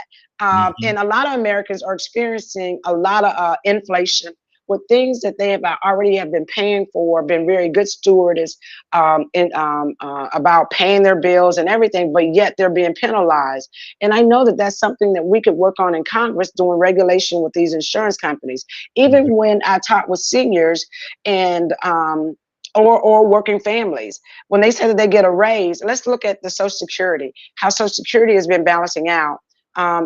Seniors have been getting a raise on one end, and then guess what? The insurance company is also in raising their premiums on the other Yes. end. So are they Mhm. really getting a raise? So Mhm. those are some of the things that I'm learning, that all of us are being impacted on one way or the other, and even on our jobs, how insurance companies are raising the rates. And yet, like, even if we get a 2 or 3% raise, the insurance goes up 2 or 3%. So are we really literally getting a raise? Mhm. So inflation is meeting us at every end, not just in the grocery stores. It's also in our wages, on our insurances, and all those kind of things too. But I think that we need to really work with our elected officials as we move forward to make sure Mhm. that there's regulations on a lot of Yes. these things, and we're not held hostage. One of the things I really advocate for is universal health care. I think Mhm. that as the leading country in this world, in this global atmosphere, Mhm. where other third world countries, and let's even compare it to Canada. Canada has universal health care. Yes. Surely America could have universal health care as well. And so those are some of the things I think that we could really do when it comes down to making sure that our families are taken care of. Mhm. Mhm. Now, day one, you're in Yes. office. Day one. First, the victory. After the victory celebration, what is your focus? What is your focus? Working families, definitely working families, trying to make sure that we bring balance back to the homes. I've learned that affordable housing, I know people say they want affordable housing, but I'm talking about affordable housing for the working families are very Mhm. critical for us to bring back places for our people can have dignity and respect to live. In the metropolitan area of Georgia, in Atlanta area, a one-bedroom apartment is $1,250. That means that you need to Yes. be making at least $39,000 to $40,000 to afford a one-bedroom apartment. We Mhm. need to be working on those issues to make sure that we're not making homeless people or unhoused people as Mhm. they're just working to make ends meet. Those are some of the biggest things that are pull on my heartstring. Reproductive rights for women and for all of our families are critical. Our needs for everyone. Voting rights is another one that we need to truly work on to make sure that everybody has the right to vote. Because whether we believe it or not, the vote impacts everyone. Every dollar in your pocket, every dollar that you want to earn is tied to a vote. And so we Mhm. need to make sure that our voting rights are fully restored, that John Lewis voting rights bill is critical for all of us as well. Mhm. Mhm. Education, when we look at the education in our country, especially in our districts, We want to make sure that we continue to grow and continue to strive. But for our young people who are not wanting to go to a four-year university, we need to make sure that they have the skill sets and trades in the community that are accessible for them. We can no longer leave our people behind. Everyone needs a skilled trade in order Yes, to make it in this country. absolutely, absolutely. Now you said something about homelessness. Yeah. And I see it when I go down to Atlanta. I see it a lot, but I see it throughout. Um, it shocking enough, I see it, and I maybe I shouldn't say it that way, but I see it a lot in Gwinnett County as well, where there's Mhm. homeless people that are doing different things. What do we can do? What can we do collectively? I know a lot of that's gonna fall fall on your in your lap in regards Mhm. to that homeless situation. So what do we need to do to fix that or to curb that? And that goes back to affordable housing. A lot of Mhm. people, there was an article just came out about 2 weeks ago that said in America, nearly 50% of people are finding it very difficult to pay rent or Mhm. meet their mortgage payments. And we're talking about 49.7% or so. So that tells us that we're not moving in the right direction. Mhm. We have a lot of corporate entities and Wall Street people that are buying up blocks of housing that are interfering with the processes of people owning their own homes. Mhm. And we need to find an easier market, an easier way for people to make sure they are one building wealth, especially in the Black communities. One of the biggest wealth builders in Black communities are owning your own homes, and we need to Yes. make a better pathway for that, even if it's coming down with helping them with down payment assistance, Mhm. closing costs. Because I know a lot of people are knocked out of the arena just with the closing costs and Yes. the down payment assistance alone. So I'm going to Mhm. try my best to figure out how we can make sure that home ownership is a top priority in our communities to help us stay in these communities as well. And then working with local officials to make sure that the millage rates are not so high where we're forcing increased taxes on top of the mortgages and the insurance rates that goes along with it, to make sure that Mhm. families are staying in their homes. These are critical issues for all of us because any homeless person in the community impacts us all. Wow, that's good. That's good. I'm gonna ask you another question. Then open up the lines for other people. Is that okay? Yes, please. Our young people. Yeah. Um, our young people, man. They're some would say some have the idea that they're out of control right now. But I think that if we give them some a target, I think they have plenty of energy to run through a brick wall for you. Kids don't care how much you know; they want to know how much you care. And so, if Well, they know that you care for them, if they know that you care for them, they'll run through that brick wall for you. But we have to make sure that we give them a certain target, and we have to break down certain things as we go to get them back to where they need to be. What is your idea in regards to our young people? I worked at Job Corps for 14 years. Wow. So young folks pull on my heart. When people say, I need to do something for young people, I'm all in. Mhm. Um, and so you're absolutely right. I'll never forget, I went to work at Job Corps just to kind of give some of my time back to the community. And Mhm. I end up falling in love with it so much that I Yes. stayed 14 years working with them. Yeah. So, and some of my Job Corps students are still calling me, asking me, Mhm. Miss Renee, what we doing, Miss Renee? And I love it. I truly Yeah. love it. They're grown Same. and everything and got families, but Mhm. I truly love young people. And when you show them love, genuine love, you're Yes. absolutely right. They'll do whatever it takes to Mhm. make sure that they get it right. One of the things I think that we need to uh, and this is what I found out when I went to Job Corps, because I really didn't understand the Job Corps program. I wanted to kind of get back, and so I kind of fell into it. What I realized is that Job Corps is a second chance program, and what Mhm. happens is a lot of kids are take on adult issues early on in life to no to no fault of their own. I don't believe that there's bad kids. I think they're bad systems, Yes.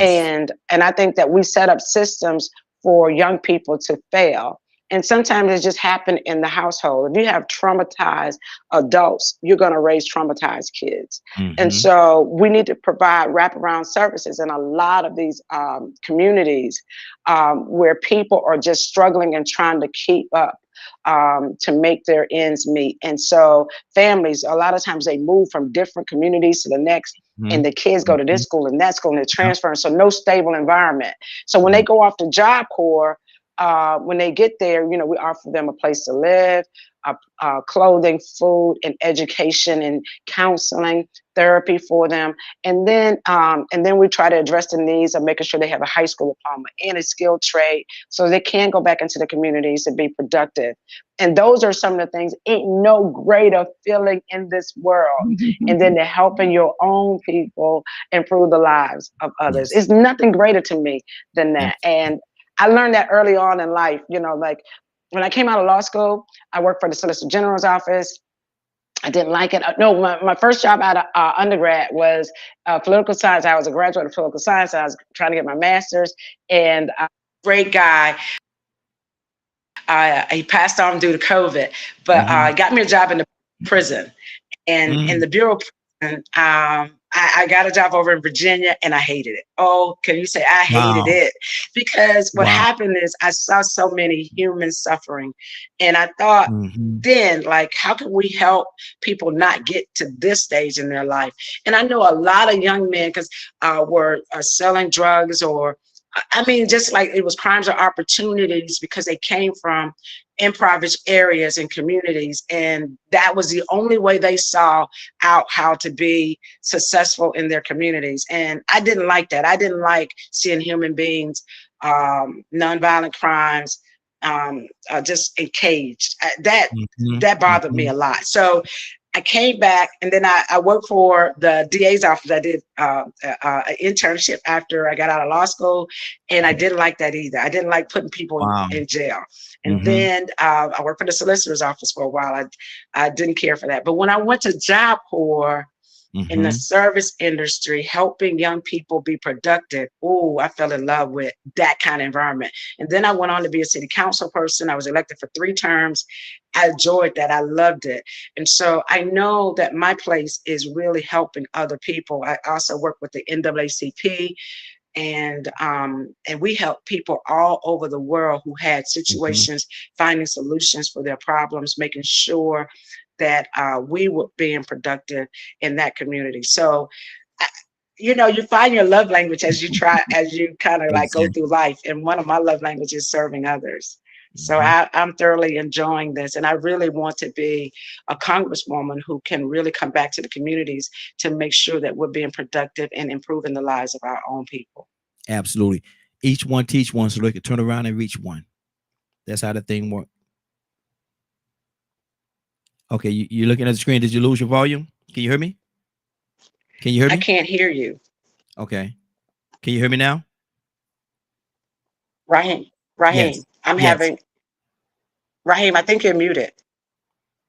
No. Can anybody hear me?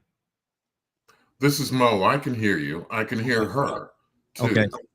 Yeah, both of y'all. Okay. Yeah. It's some with your connection over there. Everybody's saying they can hear me pretty good. They're saying they can hear me. But let me go to Leonard. Leonard, you have a question or concern? Well, very good. I wish you all the luck in the world today. I know it is very competitive, and for what you're trying to do and outlining like the things that you're interested in. How do you believe what is the best way to take people who have had issues and get them back into the workforce? Do you believe you just give them a unskilled job, or train them in a particular profession? That's a really good question. And I think that's something that we all could work on together. But education, I think, is the biggest key to making sure our people are moving out of impoverished communities. Education and training. And it doesn't have to necessarily be a 4-year university. It could be a skill set, something like a certification in cybersecurity. When I was at Job Corps, we taught A+ training, which is a part of cybersecurity. And if we have young people or anyone who really want to work and be trained or retrained, I think that's one of the fastest growing industries. So you can make over $100,000 in 3 years after your Mhm. certification. Nursing is another one, healthcare field, ultrasound. I just think that we have to expose our people to these training certifications or training programs so that they know that they're absolutely out there. I am not necessarily a proponent on these private, so-called private schools that offer CNA education for $9,000 or $20,000. I think they Mhm. rob our communities on those premises and bases. I think that we have a lot of great community colleges that we could tap into when by working with the U.S. Department of Labor of the federal government. I understand that there's a lot of things that we could do in our communities, especially with faith based churches that are vacant every Monday through Friday. That we could literally set up training programs in those faith-based programs like plumbing, Mhm. electricians, HVAC training programs. I just think that there's so much things that we can tap into to make sure that the people in our communities, we can meet them where they are. Education, I think, and this is what I was trained when I was young. My grandmother was 96 when she died, and I'll never forget. Like I was a little kid and I was walking her home. She lived up on road up above us, and she loved to walk, and I wanted to walk with her. And I asked her a question, and I'll never forget the question I asked her: how to be successful. And she says, "Get your education." Mhm. Education is one of the best ways to be freed from slavery and from within. And Yeah. so I never forgot that. And I always took that with me. So I think the answer to your question is we need to educate our people and we need to meet them where they are so that we can be a good helping hand to improve their lives. Absolutely. Absolutely. Let's go to Mo. Mo, you have a question or and or concern? Yes. Good morning, future Good Madam morning. Congresswoman. I agree with you. One of the statements you said about insurance, I had that same issue in the neighborhood I'm in. Atlanta has a lot of sick trees. And once you meet that deductible, especially if you have a tree that fell on your house more than once, which is what I encountered, and we were dropped by a major insurance company. I guess the first portion is what committees do you hope to be appointed to? And I wanted to ask your opinion on whether the emollients clause needs to be revisited, revised, and amended. And just briefly, the emollients clause basically says that a president prohibits federal office holders from receiving any gift, payment, other thing of value from a foreign state or the rulers, officers, or representatives. And that was written during the time of this country's founding, in the 18th century. And since then, because of globalization and everything else, it's changed. And especially with Trump, we saw this. I mean, if any of us have seen these old films where, it takes place in the 1700s, they give a people a sack of gold and or a Wrap sack it of up. money. Then they say that that should Wrap it up, cover Mo. it. That Wrap it should up. cover it. So I'm Mhm. covering it up. So I'm Mhm. just saying, with it's going to come to a situation, I think, with the emollients clause. And as a fellow poli sci holder, I wanted to see how you feel about that. Well, the one of your first questions, I think, was what committee I would love to sit on. The agriculture committee is really dear to my heart. I was raised on a farm in Selma, Alabama, and my dad still lives on a farm. My mother's having some health issues, so she moved in with me several years ago. And so farming is really dear, agriculture, because one, it covers not only with Black farmers and farmers in general, but it also helps with food deserts in our communities, and making sure that we have fresh fruits and vegetables to encourage and be supportive of the agricultural committees and farmers in our districts. And looking at the 13th district, we still have a lot of USDA properties, territories, I should say, in that area, including in Rockdale, Gwinnett, in Clayton County, in Covington. And Mhm. so we want to make sure that we continue the growth of our agricultural stance in there. So that's one of the committees that I would be very intrigued to stand on. And also this too, I want to say this. Do you know that those areas, those territories that are covered by the USDA, which is also agricultural, you can also get housing. You can get a mortgage in those districts at a lower interest rate. And so people who are looking at buying their own homes, I know I keep coming back to that, but I think that it's important that we educate our folks too. And the USDA offer mortgages, and they offer mortgages at a lower interest rate than what the average market has. So if you're looking to buy a home, look in those territorial areas where the USDA has a region in, and talk with a real estate agent who is familiar with that, to help get you a home at a lower interest rate, and you're probably owning a little bit more land as well. So that's one. So the Monia clause, my thing with the Monia clause is that because of the foreign policies that we have, one, Georgia just made this Georgia state representative, the governor just signed over a bill where the Chinese or people from overseas that are not U.S. citizens cannot buy land near military bases. And so, and also with the TikTok, you know, the Congress just signed a bill with the TikTok saying that those entities should not be owned by foreign companies. They want them to be based on, like Google has a database of all of our information and all of that kind of stuff. And they want only U.S. companies to own that kind of data. Let's kind of delve into that a little bit, because a lot of people are very confused about, and I know that I'll probably go all the way up to the Supreme Court, but the deal is the reason why they signed that was because they did not want a lot of the American data to be ended up in foreign hands. And so, you know, when you go on to TikTok, and people are now shopping on TikTok, so all of your data, they're tracking you, and they're streaming you, they're following you, and they're tracking all of your information. And some people may say, well, I don't have anything to hide. You know, I live a normal, low, kind of under the radar kind of lifespan, so I don't really have a whole bunch. But that's not necessarily true. What happens is when there's so much information of how they're going to market you and how they're going to track your ability to even like get into certain programs, or, you know, like for instance, in China, if your cell phone gets below a percentage, right, it impacts your what's that Equifax, your rating, your score, I can't think of the name now. But it impacts your score on your credit rating score.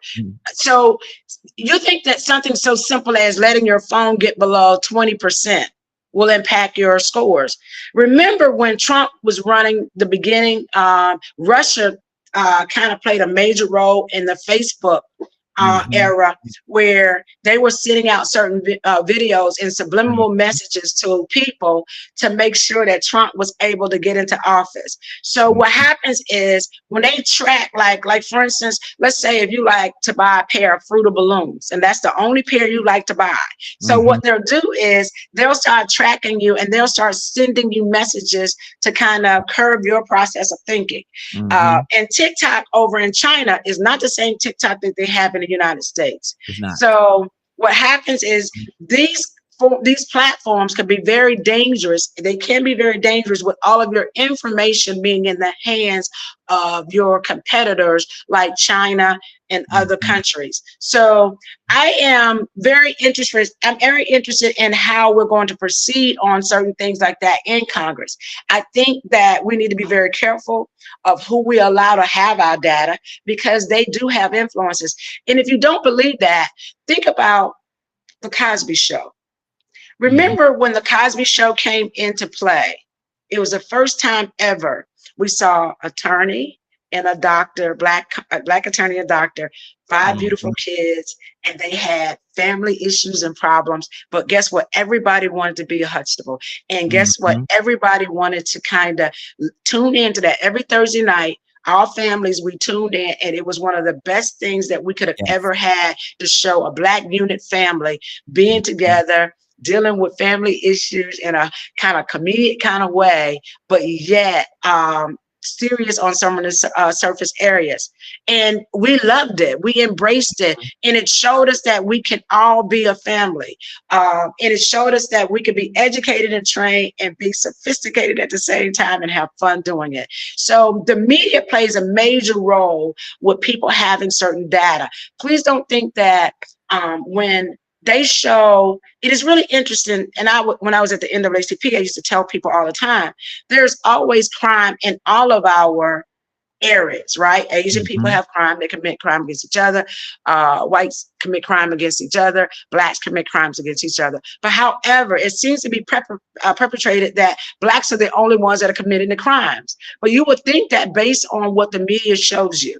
So I'm just saying how powerful media is. And these platforms like Facebook, TikTok, Instagram, Twitter, all of those are very powerful platforms that share data, and they can be very controlling in your lives. So the harmonious clause, I think that Mhm. we need it in place. I think that we need to strengthen it, even from collecting foreign money from other people. I think it's critical for us to continue on that pathway. I know it kind of got off a little bit, but No, those that's are some of the things that I think that we need to explore as we travel throughout this universe. absolutely. Absolutely. Let me open up the phone lines 508-924-3521. 508-924-3521. Phone lines are open. Give us a call. We have an opportunity this morning to talk to our future Congresswoman. I'm gonna tell you, man. Y'all make sure y'all go out and vote. Y'all make sure y'all go out and vote. Take the time. It's not gonna take too much of your time, but go out there and vote. Please vote. I'm not gonna tell you who to vote for, but I will tell you one of the people that I'm voting for is on the screen right now, smiling at you. She's smiling at you. But let me go to Mo. Mo, good morning. Good morning again, Mo. You have any questions and or concern? I'm sorry, Pete. Let me go to Pete. I've been to Mo already. Pete, you there? No, we don't have too much to say. Just want to encourage the sister. Congratulations on your endeavors and your resume. Mm-hmm. Thank you for your service on behalf of the people. I'd just like to encourage you to continue to do that. Congress, yeah, God bless you, young lady, and stay prayerful. We'll be Absolutely. praying for you over here. Absolutely. Thank you. Absolutely. Thank you. Curtis, you have any question and or concern? No, I don't. Mm-hmm. I can't believe Curtis don't have no question. Curtis always got a question, but okay. It's just you must be doing a fantastic job. You're doing a fantastic job. Let me go back to Leonard. Leonard, what's on your heart, brother?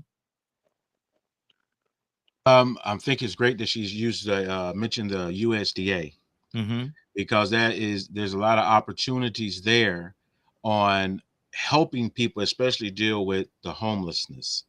My concern is I don't think we're making a big enough distinction between affordable homes and homes for low income people. Mm-hmm. And when we see affordable housing, say for instance in Atlanta, is affordable housing considered $1,200 a month for a 1 bedroom? Or how are these? Because there used to be the Atlanta Consortium at one point, which really made a huge difference. And it got a lot of people in homes because it directly affected the lenders.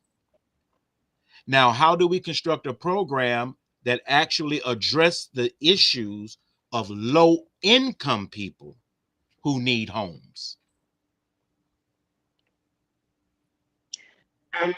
These are really good questions and very thought out questions as well. Okay, so this is what I've learned, and we are tricky people. And when we were Yes. talking about affordable homes, people say, "Yeah, but not in my district or not in my backyard," right? And it's amazing that people don't understand that a lot of times when you say low income, those people are working families just as well as people that have gone on and got in the STEM programs, doctors, lawyers, whatever. And they are, and we learned through COVID that they are essential employees, right? Essential workers, because without them, our whole economy will crash as well. So $1,200 a month for an apartment, a 1-bedroom apartment, is not feasible for our people. Um, and a lot of people are falling into that gap where they need housing assistance. Um, I've been sitting and listening to a lot of the housing authorities, and trying to figure out how we can bring a balance to people's lives. Because even if you graduate from college, a lot of our graduates are not making $40,000 a year, Exactly. just coming out of school. And we have to be realistic when we talk about like affordable housing and low income housing. I think that we need to address those issues and also address the wages. If you're Mhm. working at McDonald's, too often I think that we're bought into this capitalistic society, thinking that only the top 2% or top 1% or should be making all of the money, and people who are working 8 hours or 12 hours a day to make ends meet should just go home with pennies. Mm. We need to get away from that concept and make it fair and balanced for the working families. And wages are not meeting those standards right now, where people can literally make an opportunity to live a decent and respectable life. Mhm. And so if you work at McDonald's and it's hard labor, if you're working at McDonald's, you still should be able to meet the needs of your communities by earning a decent wage to have a decent place to live. I truly believe in that. If you're standing on your feet for 8 hours a day, I've heard Mhm. nurses saying that, well, if people at McDonald's are making $20 an hour, I should be making more. But your service may be a lot different from staying over hot grease all day, Mhm. pulling fries out of a bin. And Mhm. so, but I still think that that person who was on the fry bin should be able to make a decent wage where they Yep. can help and meet the needs of their family. I don't think that they Mhm. should be shunned. I don't think a McDonald's owner should be taking all of the profits home where your employees are truly suffering. Exactly. Let's look at Amazon, for instance. Mhm. Mr. Benzo.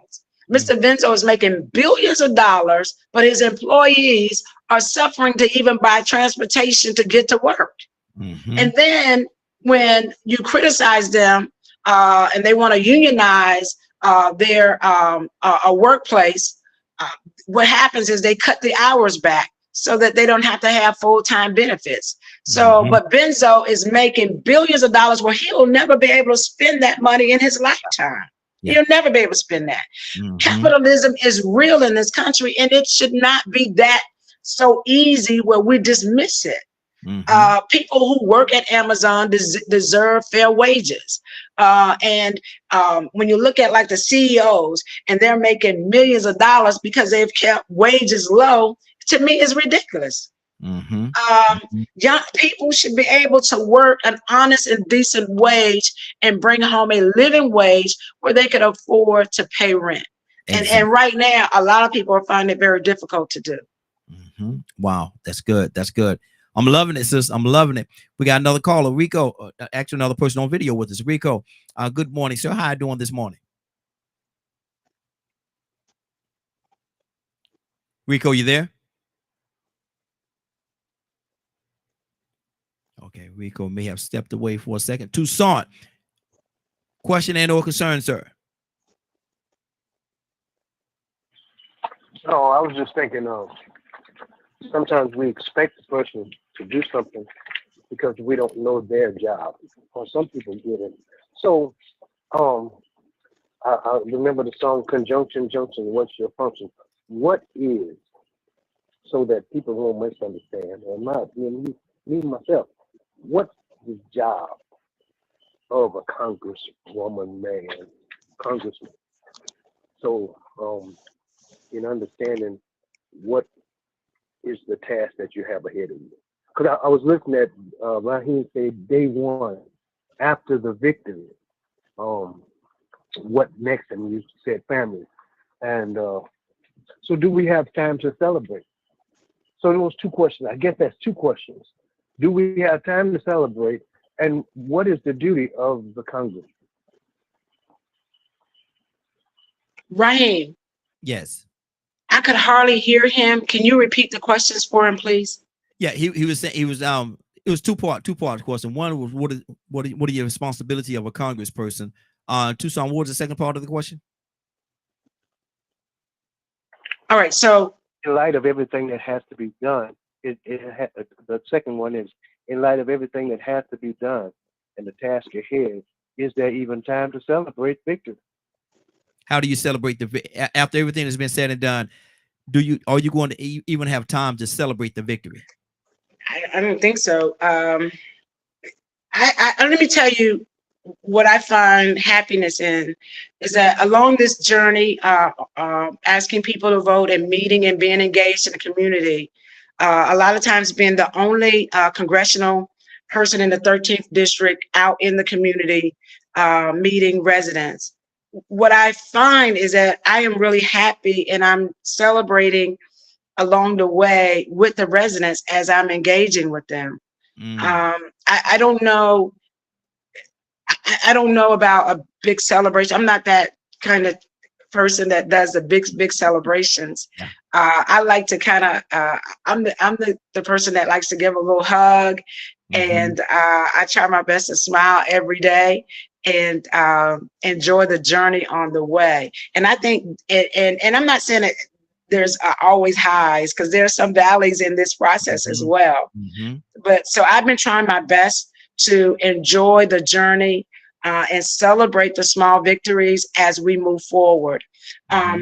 One of the biggest duties of Congress is to make sure that we bring funding back to our district. We fight enough to bring funding back to the district. One of the biggest projects that we have facing in our communities, especially in the 13th district. And I'm running against David Scott, by the way. I'm not running against Hank Johnson, in fact, I really want to work with Hank Johnson. On the federal level, I got an opportunity to work with him with Job Corps, and he was a tremendous champion for young people. So one of the biggest fight that we're facing now is that we have aging infrastructure in our communities. In Gwinnett, for instance, was established in 1818. And so our infrastructure in Gwinnett is really in need of repairs. And Gwinnett is growing by leaps and bounds. So what that means is that some of Gwinnett systems are still on the septic tanks.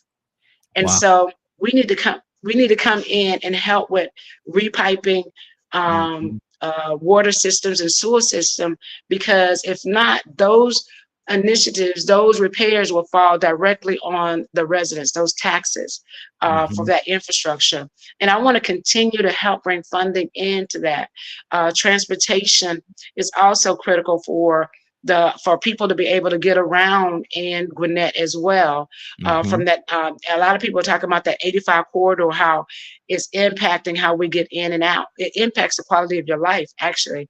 When you're sitting in that kind of traffic, that bumper to bumper traffic, it's really taking months and years off your life in those stressful environments. So we want to ease that, because what happens is when we deal with the infrastructure issues, we're also bringing in economic development and creating more jobs in our communities.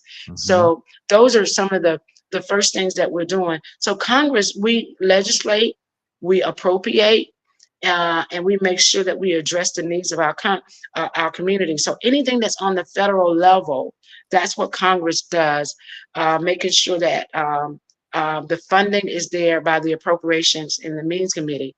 But also, my thing is, I want to make sure that I'm working with your elected officials that are on the ground with you, your CEOs of your counties, your sheriff's department, your city council members, your mayors. I think all of those people are very important for us to work with to make sure that we meet the needs of your communities. It was interesting to me. I got a call the other night about lights in Henry County. This district goes all the way from Gwinnett all the way down to the panhandle of Henry and Clayton County. And one of the residents says, "How can you help us get some lights down here?"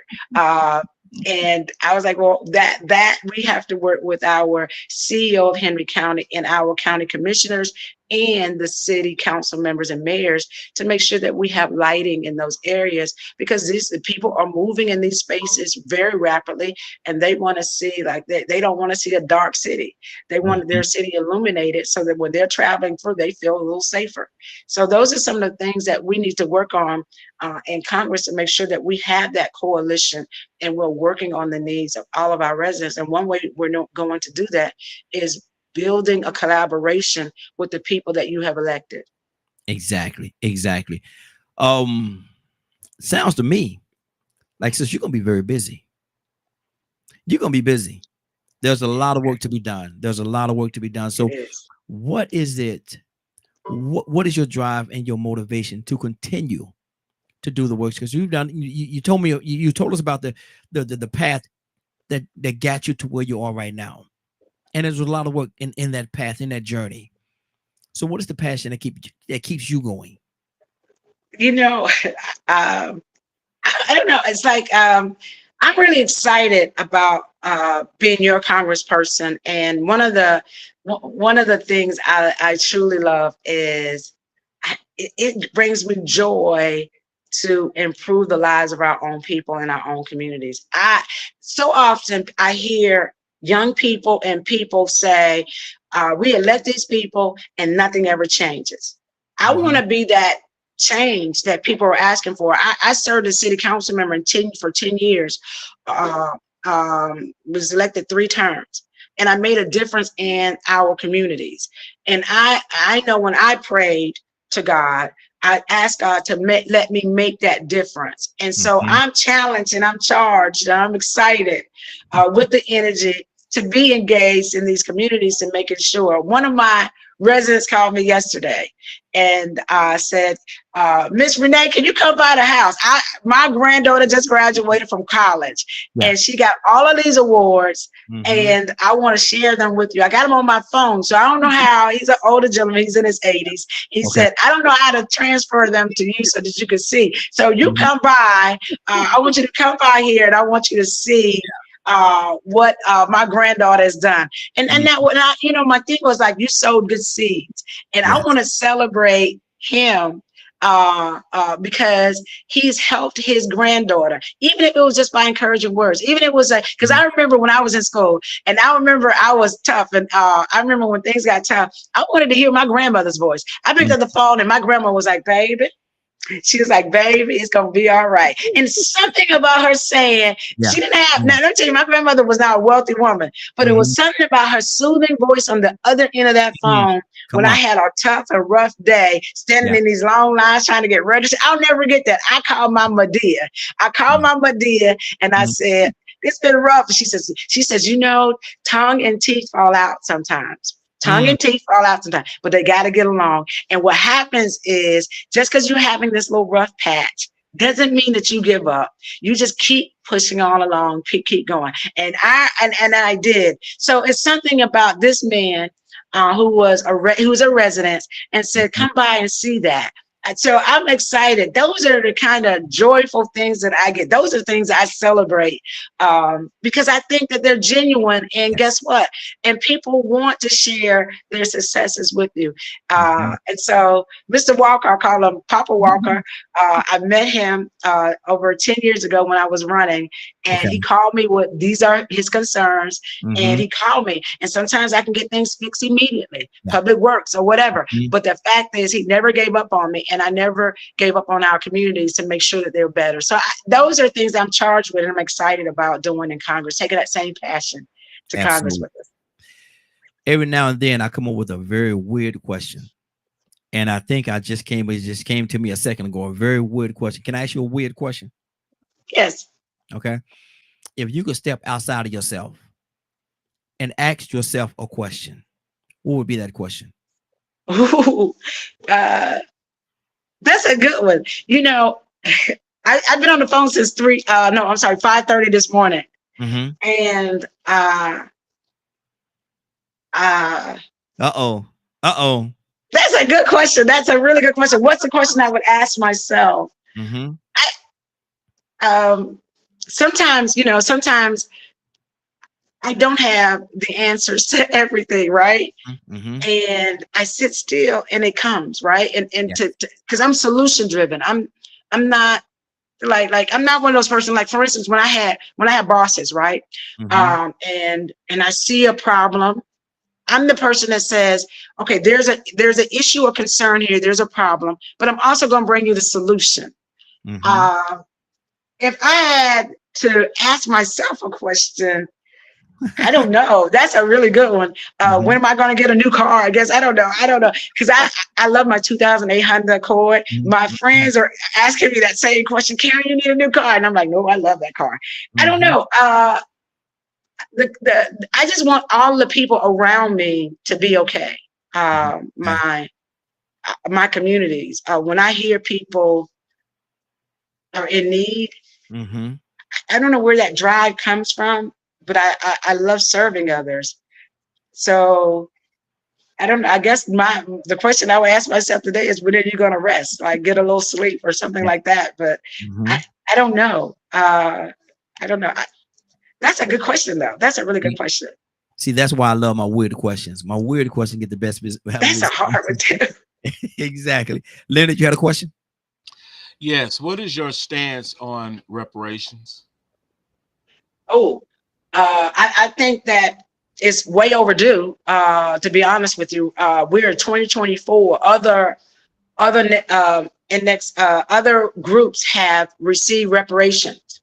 However, Black Americans have not received reparations. And now they come up with this. Well, what does that look like? What Mm-hmm. would that be like? Do reparation for Black people is long overdue.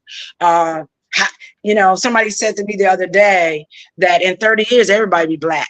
There'll be a little color in everybody. We're not the same Black folks. I said, Mm-hmm. then we need to make 50% above. If you're Black, 50% above, then you need reparation. The Mm-hmm. fact that we're descendant of slaves who built this country, I think that reparation should be handed down to Black America, the same as Indians who was a native of this country. Reparations should be passed down. I am a proponent of reparations, and even if it looks like free education for all Black Americans or free healthcare, universal healthcare for everybody, then I am so ready for reparation. Even if it's funding or money for Black Americans, I am for reparations. I am tired of people saying that we need a committee to explore it. Mm-hmm. We need to consider it in this fashion. I think it needs to be done. Mm-hmm. And I think that it needs to be done immediately. I'm just over the fact that we're in 2024 and we've been talking about this since 1980, 1907. Even Spike Lee, like what we were giving 40 acres and a mule, Mm-hmm. and that has never happened. And Mm-hmm. so even if we were given 40 acres, every Black person on this planet, 48, I mean, in America, 40 acres in a mule, I'm willing for that. Yeah. So I am all down for reparation, but I'm ready for it today. And I Mm-hmm. hope I didn't run you away with that answer, but that's just how I feel. No, not at Yes. all, because I know it's very important, and I see a terrible effort in our communities with young Black people trying to use this issue as leverage. And I would advise anyone running for office to make that part of your platform that you do support reparations, because Mm-hmm. young people are trying to use this as leverage to discourage voting. Mm-hmm. Exactly. Exactly. We have He's another right. we have another caller from the 251 area code. Is it Glenda? Yes, Hey, Glenda, how you doing this morning? I'm good. I'm great. Happy. Had a birthday on yesterday. I hear this young lady online who had something to say regarding reparations, and I had something that I would like to share. Okay, okay. And happy Last time I happy called, and happy belated birthday to you. go Yeah, ahead. happy birthday from yesterday. Thank you. Thank you. Mm-hmm. Mm-hmm. Thank you so much. Okay. 46 years. So God is good. I'm calling in because I wanted you guys to know that the last time I called, it may have been a bit choppy, may have been hard to understand. But this is what God is doing regarding me and his plan. This is it. God's plan to evaluating the total needs of the people. This is a survey. Please answer the following questions. These questions are designed to create data in support of necessary demands for reparations. It's mandatory at a time like now in America to stabilize our cultural foundation. Honesty is required to all participants' ability. No judgment will be made on anyone who's choosing to not release certain information. Our primary goal with this plan are to identify supporters, gather information, and establish an effective plan. Information provided will grant knowledge of a percentage of people who are willing to support reparation demands, create and collect necessary data to prove facts surrounding the effects all of terror and tragedy. Lastly, develop strategic effective plans to combat these daily systemic setups. Participants' duties are to keep this survey confidential, sign a contract to a gag or a gag order to assure that their voice is heard. Understand totally how this information is going to be handled. And lastly, test your ability to work with family and friends through referrals. The benefits of this survey are as follows. Understanding what your social circle has to say, knowledge of this plan being received by the community, what assets could result in great participation, becoming better organized to strategize effectively, allow the community to benefit financially from participation, and to break down knowledge of legislative and judicial acts put in place that has systemic effects. No matter what your choice or your level of participation may be, this survey is the beginning of an effective movement to change, which is needed for stabilizing the lives of African American Blacks today. Consider this an honorable act to your culture. This survey is being used for research, gathering data, and informing and enlightening our community. Okay. Information received will help adequately understand the overall needs of the people, and it's also being used to calculate the total demands for the U.S. government in compensation for slavery and its generational effects on African American lives across this country. Okay. Hold right there for a second. Karen, did you want to comment on what the survey that she said it was, or? And I think I kind of hit on it with the last question, because that is exactly what I was talking about, how they want a survey and they want committees and they want to do research and they want data. I just think it's time to pull the trigger on reparation. I really do. And I'm glad that you brought this to attention. No, not you, Karen. You keep going. Oh, okay. I'm glad that the caller brought this to our attention, because this is I think this is another delay tactic to delay reparations to Black people, to Black Americans. I just think that we just need, like if it's a Black American, put it on the voting bill, like they do everything else, like reparation, like reproductive rights. That is on the ballot. So democracy is on the ballot. So for the Democratic ticket, like put it on the ballot so that people can vote for it and move on. If that's the case, I just think that reparation for Black Americans is just. I think that we've prolonged it way too long, and this is another delay tactic for people to delay it even further. I just think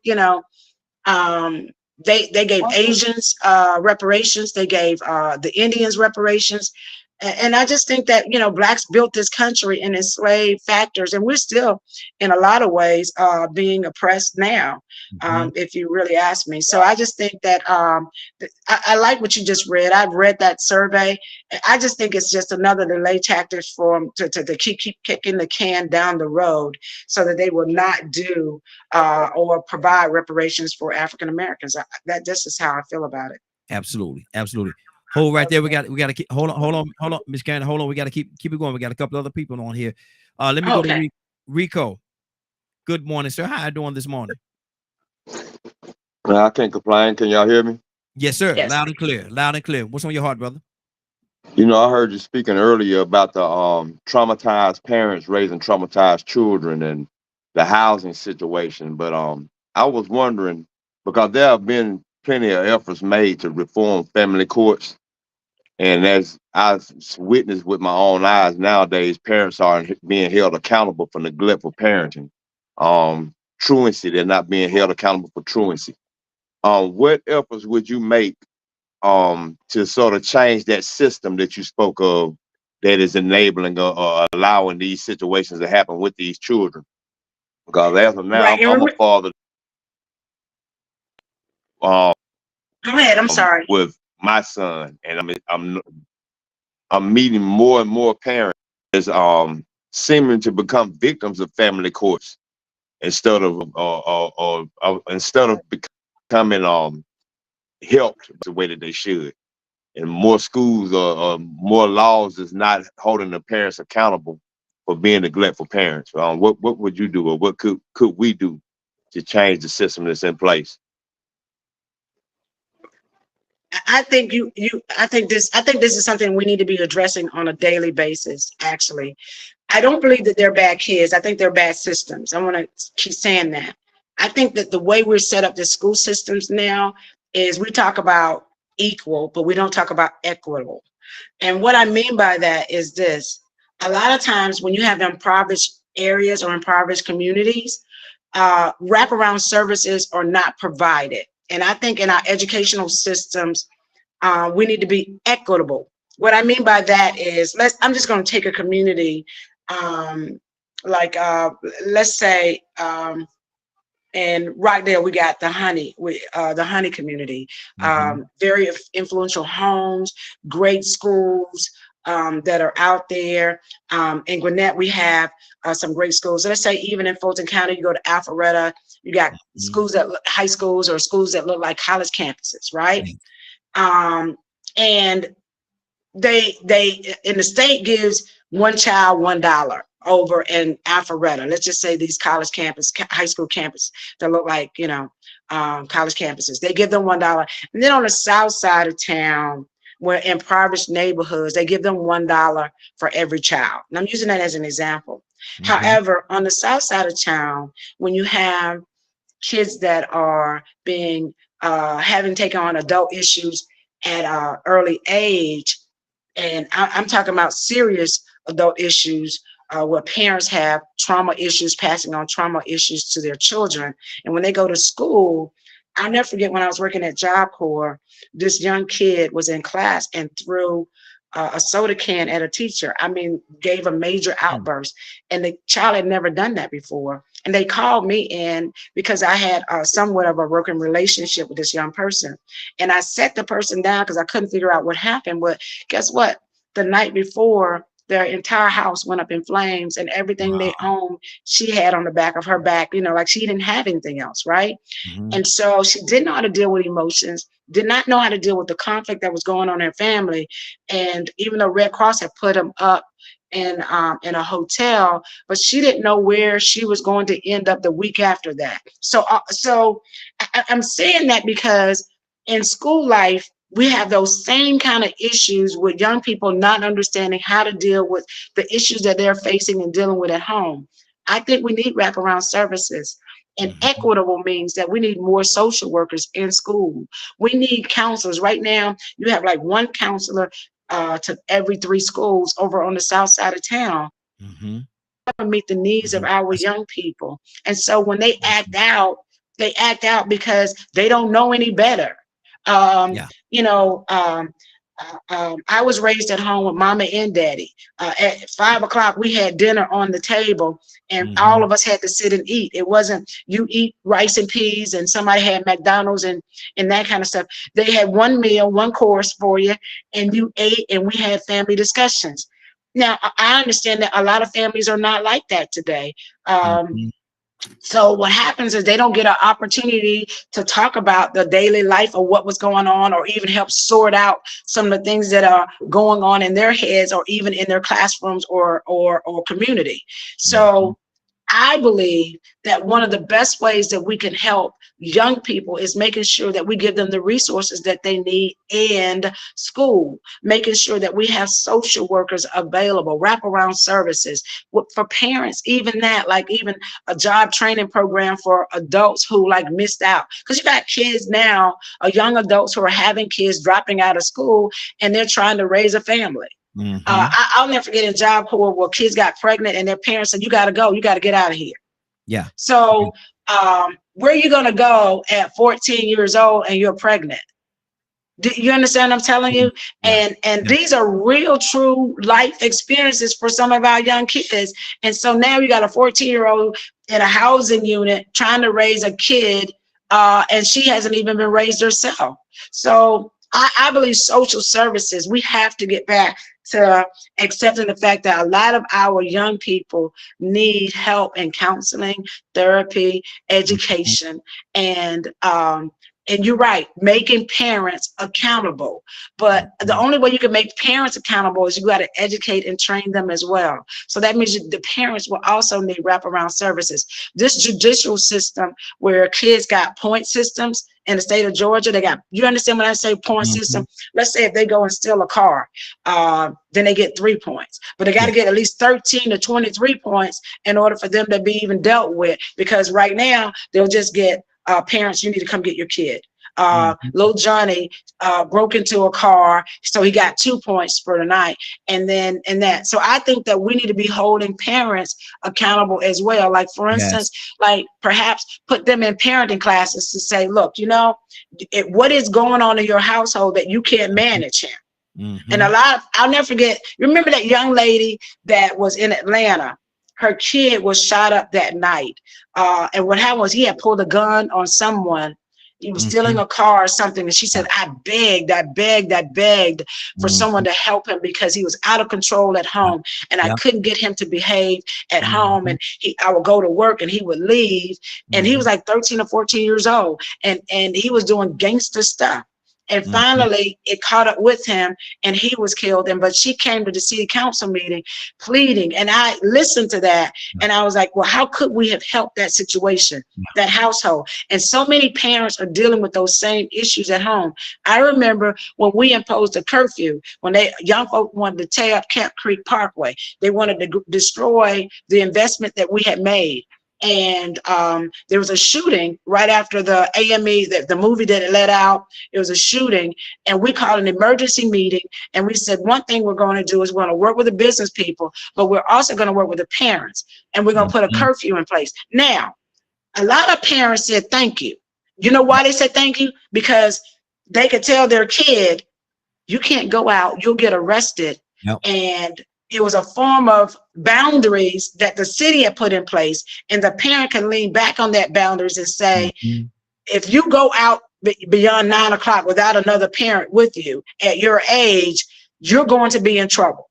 And I can no longer afford to bail you out. So parents were thanking us as a city council person. They were thanking us for putting those boundaries in place. There were some parents were saying, I don't like that. We don't like it, but our thing is we have to protect the investments that we have in our communities. And it means our schools need protecting. We need to put things in place. And I really believe that therapy is one of the best ways to help a lot of these troubled youth that are dealing with adult issues at an early age. I hope I've helped you some with that, because I truly believe in that. I truly believe that we need more counselors. I think we even need social workers on the police force. When parents call for a psychotic breakdown in the household, I think that licensed social workers or licensed counselors should be on site to help deal with those issues, because I don't think that every police officer is able to or even equipped to deal with that. A lot of them have high school diplomas and don't understand the psychological impact that they are carrying a gun could impose on some people who are having a psychological breakdown. So I'm just saying that I think that parents, yes, but not just punishment, education and training, because punishment doesn't do any good. It's like a father who cannot afford to pay child support, but we take his driver's license or we put him in jail. Well, if I'm punishing you, how is that helping the family who needs the money to pay the light bill if I'm sitting you in jail? I can't rationalize that behind my head. If your license, if you're a CDL driver trying to make a living by driving trucks, but I take your license away from you because you can't make your payment, how is that going to help you sitting in jail or taking your license? I don't believe in that form of punishment. I believe in education and training and processing to make sure that we can meet the needs of the community, not taking the needs away. Exactly. 508-924-3521, 508-924-3521. You're listening to DKM Media Group, and this is the Morning Glow. We have the honor, thrill, and the pleasure of having our future Congresswoman with us this morning. And so I'm going to tell you, I'm not going to sit here and tell you who to vote for, but I will tell you who I'm going to vote for And if you're smart, like I know you are, you might vote for the same person. And she's right there before you, right there before you. Curtis, you being a counselor, brother. Curtis, you being a counselor, what did you hear in the last exchange with these children, man, and how to help them? Well, first and foremost, the sister, you got a long road ahead of you, but I'm wishing you the best. Thank you. Because her biggest fight as a counselor, I'm looking at it from the perspective of what her biggest fight is. And I have a political background as well. Your biggest fight is going to be against the insurance lobby. Because one of the biggest problems we have right now, in all reality, especially from the mental health perspective, the mental health side, is that these insurance companies are being pushed, but they are really not paying for the services that they say that they're going to provide or that they're going to support. So your sister is right when she was speaking earlier, when she was saying, look, we gotta deal with this insurance. And it goes beyond just homeowners insurance, car insurance, things of that nature. The medical insurance is in my opinion, it's the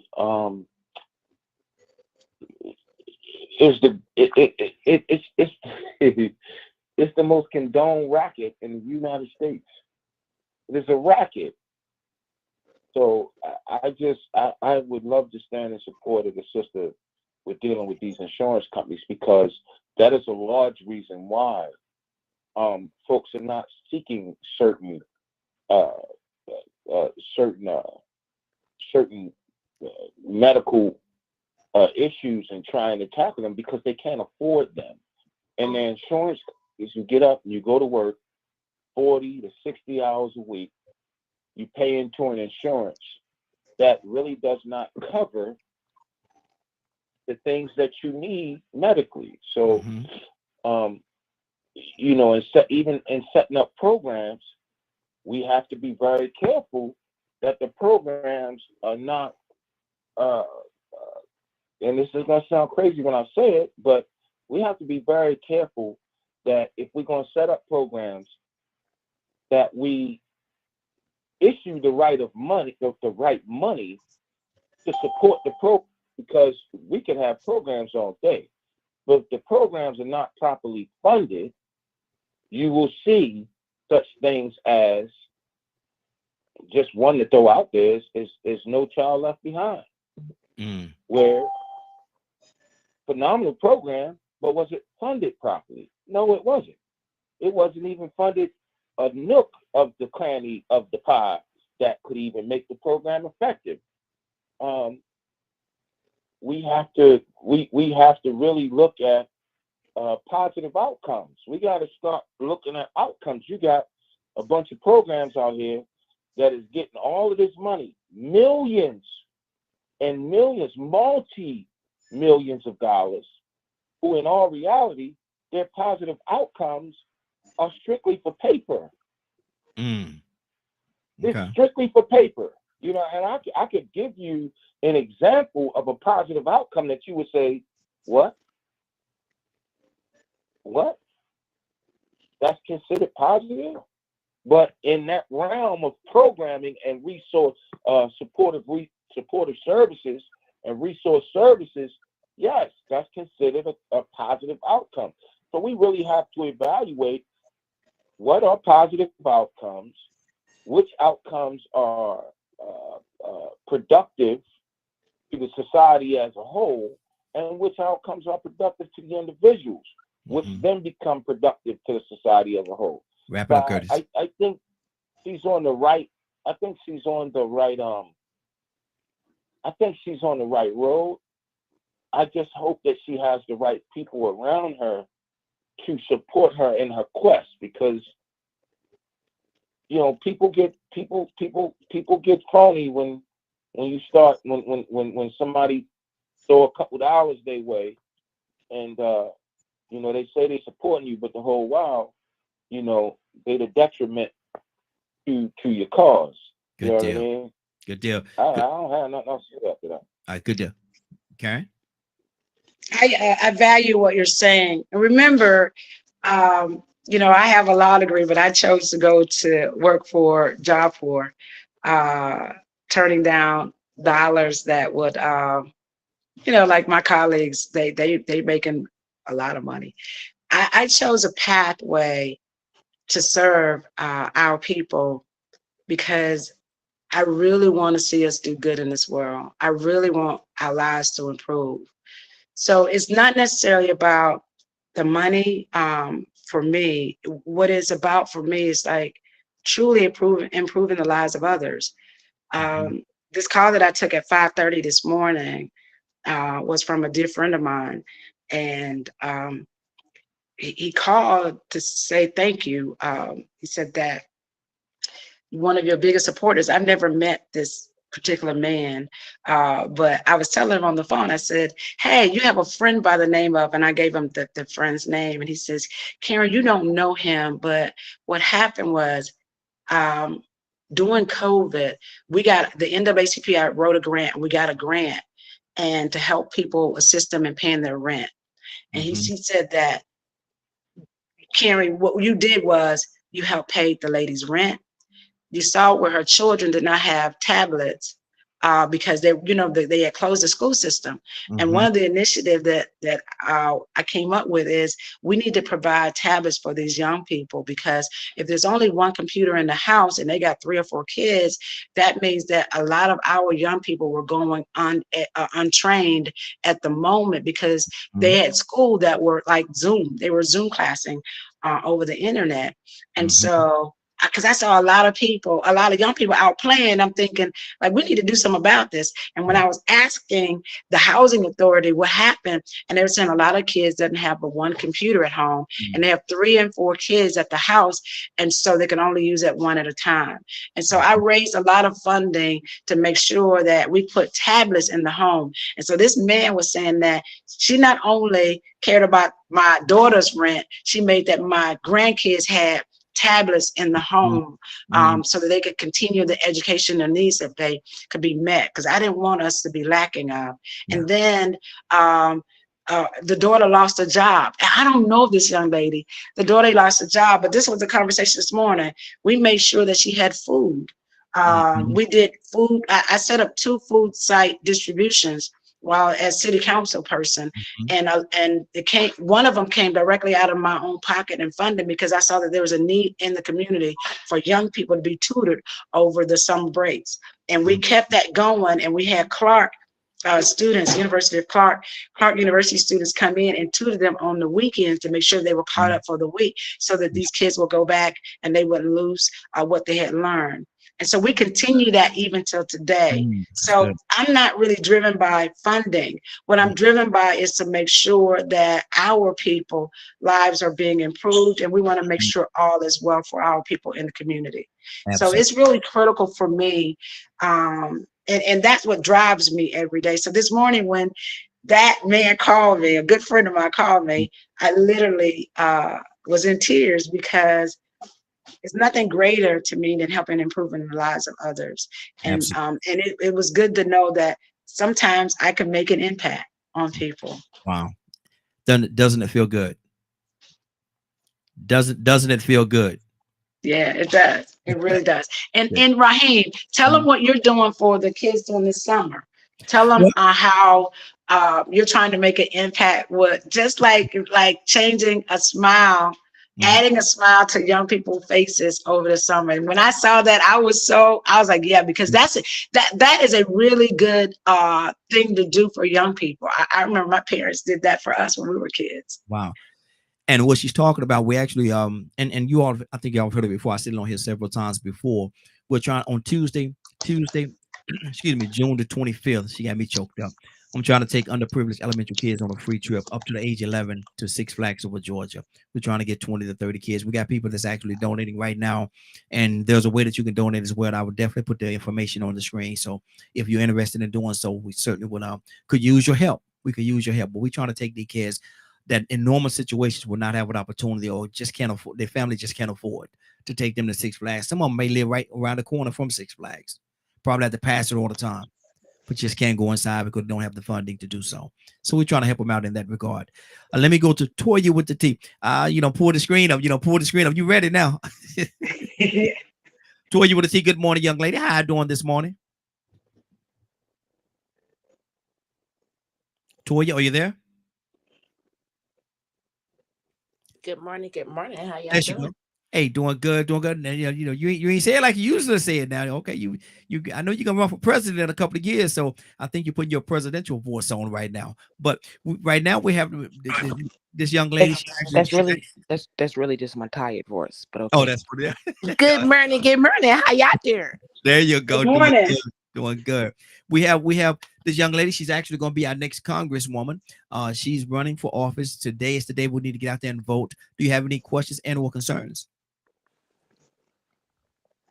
I guess this is my thing, right? I love the passion. I think a lot of people before they run for a political office, they have that passion where they want to help. But it seems like they get up in there and the help don't never come back this way. So with all of those great things and wonderful things you want to do, you're one out of how many Congress people? Even if it's not about the money, I think it's about the fight because everybody don't want what you want. So in order to get those things that you want to put into our communities, which are effective, but we all know it, even the United States, the people they hire people, they know that these things are what we need to focus to get us where we need to be as a community. We also know that it's part of money. So this plan that you're willing to have that is actually going to help people, how much of a challenge do you think is going to be to get your counterparts on? Because this is something that doesn't just need to happen in Georgia. This needs to be something that all of the Congress people understand, all of our senators understand, all of the people that's in the House of Representatives. Okay, I think we may have lost it there, but do you want to comment on the part that she said? Right. I've served as a city council member for 3 terms, and some people used to call me the soul of the council. So, and remember, on the city council level, is bipartisan. So to me, it was always about the residents and meeting the needs of the residents and helping change communities. And I was challenged the same way when I ran for city council member. The situation was, how are you going to turn this community around? There were a part of my district where it was a very impoverished. You could buy property in there for like $5,000. Blightedness. It was blight property. It was trash. It was boarded up houses. Grass was knee high and above, rats and everything else. And guess what? You had older people living there who had been there 30 and 40 years. Wow. The gentleman that called me yesterday said he had been in that community 60 years. I had people that were living on one street that were 3 people that were over 100 years old prior to COVID. So, and I remember walking that community. I remember after I got elected, I got those same group of people who were energized and passionate the way I was, and we started cleaning up that community. We started picking up paper. We started logging what house needed to be boarded, what house needed to be, grass needed to be cut. We made a conscious effort to truly make a difference. And we had people like you. I never forget, I showed up at a community cleanup. The neighbors had started organizing community cleanup. And I said, I want to come. And I came out, it was early Saturday morning. And one of the guys, it was a big, big guy. And he says, where are elected officials at? Well, they ain't even here. They don't show up until it's time to vote. And the wife was trying to stomp on his foot and said, she right here, shut up, she right here. And he says, we got elected official here. And I didn't look the part, I guess, because, it's time to clean up. You don't need a dress and heels on. You got to have your hat and your arm and your gloves ready because we really wanted to do the work. So, and guess what? That same property, that same community right now, you cannot buy a piece of property in that community under $250,000. Wow. You can't, and properties have been selling in there for $750,000. I get it. I hear what you hear. And elected officials get in office and then they don't do what they promised to do. They don't even try. So I think being in Congress, one, is about serving the needs of the people. You don't want your elected officials up there battling and just nutting up and just acting crazy. What you want is true results. I think that I can bring true results back to Georgia. And it's also serving this country and serving it well. The truth is, you're right. You do need a collective group of people to vote for the best interest of this country.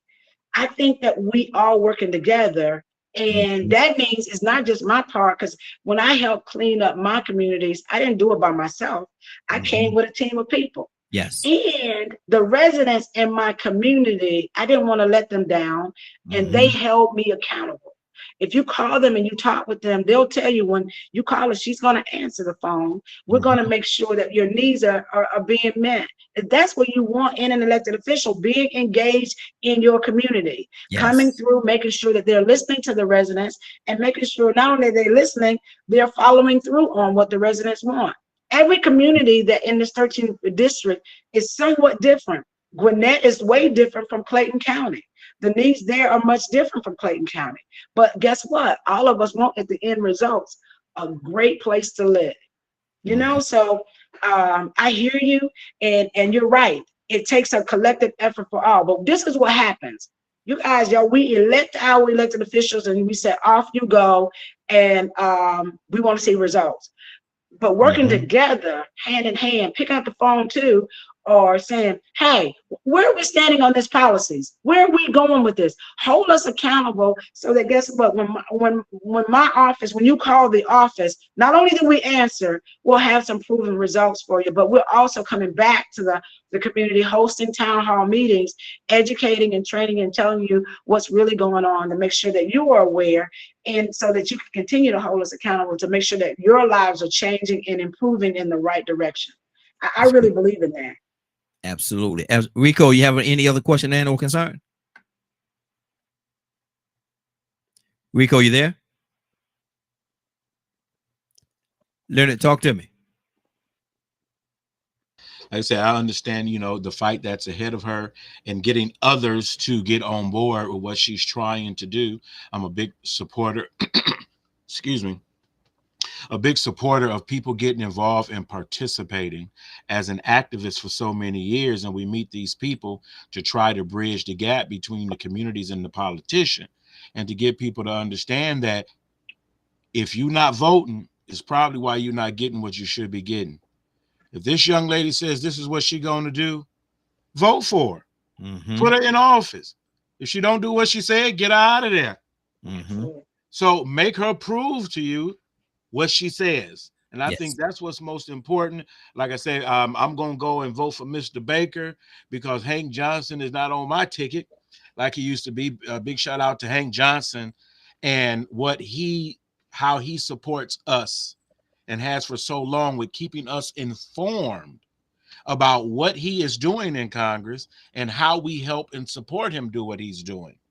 And there are a lot of things that people don't understand with the relieving of debt, insurance costs, and things like this.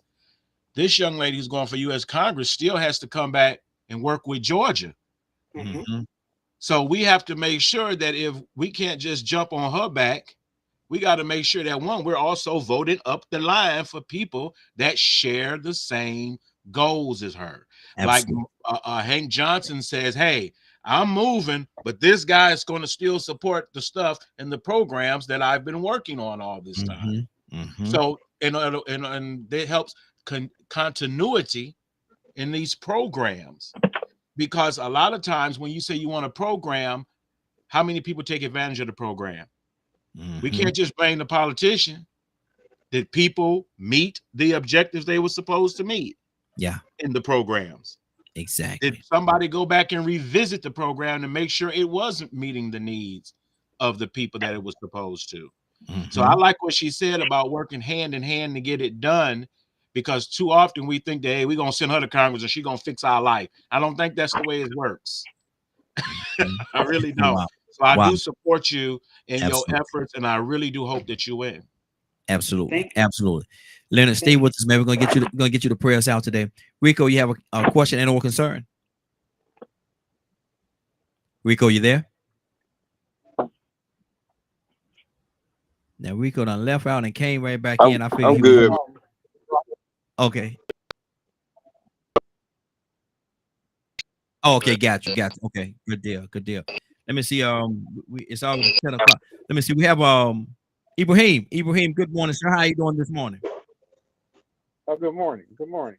Um, I wasn't. I just kind of came in late, but I didn't know what district the lady's in, and I didn't know any legislation she sponsored. I didn't hear anything, and but I was hearing what she was saying about a different program, the South Fork and everything. My niece was married to Bill Williams' son, Bill Williams Jr. He was the first mayor there, and he's the one that set up that amphitheater over there. But the reason I'm asking is because some of the programs I've been involved since civil rights and all that since the '60s. But in the late '60s and '70s, they had a Model Cities program where millions of dollars distributed in Atlanta and around the country in individual cities, a black population. None of that money came to the community. In Atlanta, we had billions of dollars that went into East Point, first to destroy it, and then to supposed to rebuild it. And I was hearing, and there were people like over 100 years old living all over from Sunset down in Magnolia Street. And I forgot, Lee. I used to work with all the time. They used to have that district state company. But anyway, so they improved the thing, and I would hire city mouse program, right, where they actually was a 6-foot wall of sewage that flooded down through East Point, not East Point, but Van City in 2002. And and what they got was a bunch of promises and affordable housing. This is where I come with the 100-year-old people. Some people didn't die till after the sewage was removed. They died from infection or different things, the elderly people. Now, they put up a big, expensive thing, and they thought it was going to be affordable. Then the income went up to $67,000. And along with all that building and saving and all that, the tax rate went up. So those people have been there. Some of those people have been there since almost obviously 1800, right? They could not afford to live there. Mm-hmm. You know, they cannot afford to live there. The state will not sponsor enough money to live there. They had a city program, but it was going up, and y'all see Martin Luther King Drive. It looks terrible. They done put all kinds of statues and everything and blocking some historical places for getting into. But anyway, it's the idea of what people are doing. And I learned one thing when I worked in the city of Atlanta and around the country, that there are thousands of programs. People have went and got money to pay the programs.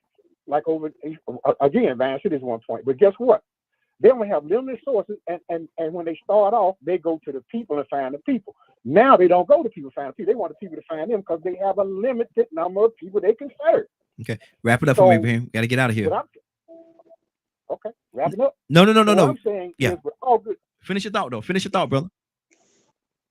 Okay, with all good intentions, right? Then how come that these programs that already exist, people can't get together and find another way of resources, like be self-sustaining? They're getting this done. Remember that, I don't know if y'all remember, but Arthur Blank gave a couple of $1 million to set this program in over there in Van City for youth and everything, right? But they came back the next year. They got this big old pretty building and everything. They got limited programs set up. They're trying to discriminate certain people. Then at the end of the year, they went to, Arthur Blank, you'll get some money. He said, what are you talking about? You can't support yourself. This is the type of thing that I want people to think about when they go into this good intention and only serve a few people and turn people against others, those that have and have not. That I got to pay all this money to get my daughter, a son, a laptop, and these kids get it for free. And I'm paying all these taxes for these schools and everything. Ibrahim, we got Ibrahim, we got to take off, brother. We got to take off. Ibrahim, we got to take off. It's already working for the people. Ibrahim. Let's look at the legislation and also. Okay, sometime I got to use my mute button. I hate to do it, but sometime I have to. Sis, I just want to thank you for coming on with us this morning. I want to give you opportunity right now. The floor is absolutely yours. If you have anything that you want to say, if you want to ask people for the votes, because I'm asking for the votes for you, but I want you to do it for yourself. And so I'm gonna step back. The floor is yours. Anything that's on your heart, any contact information or anything you want to say at this moment. And thank you, the last caller too. I understood exactly what he was saying. I'm Karen Rene, and I'm running for Congress in the 13th district. And that district comprised of 6 counties: Rockdale, parts of Gwinnett, parts of Newton, a small portion of DeKalb County, a small portion of Clayton and Henry County. I am not running against Hank Johnson. I would love to work with Congressman Hank Johnson. I think he's an awesome person who loves his community and worked really hard for the community. In fact, I've learned a lot from him.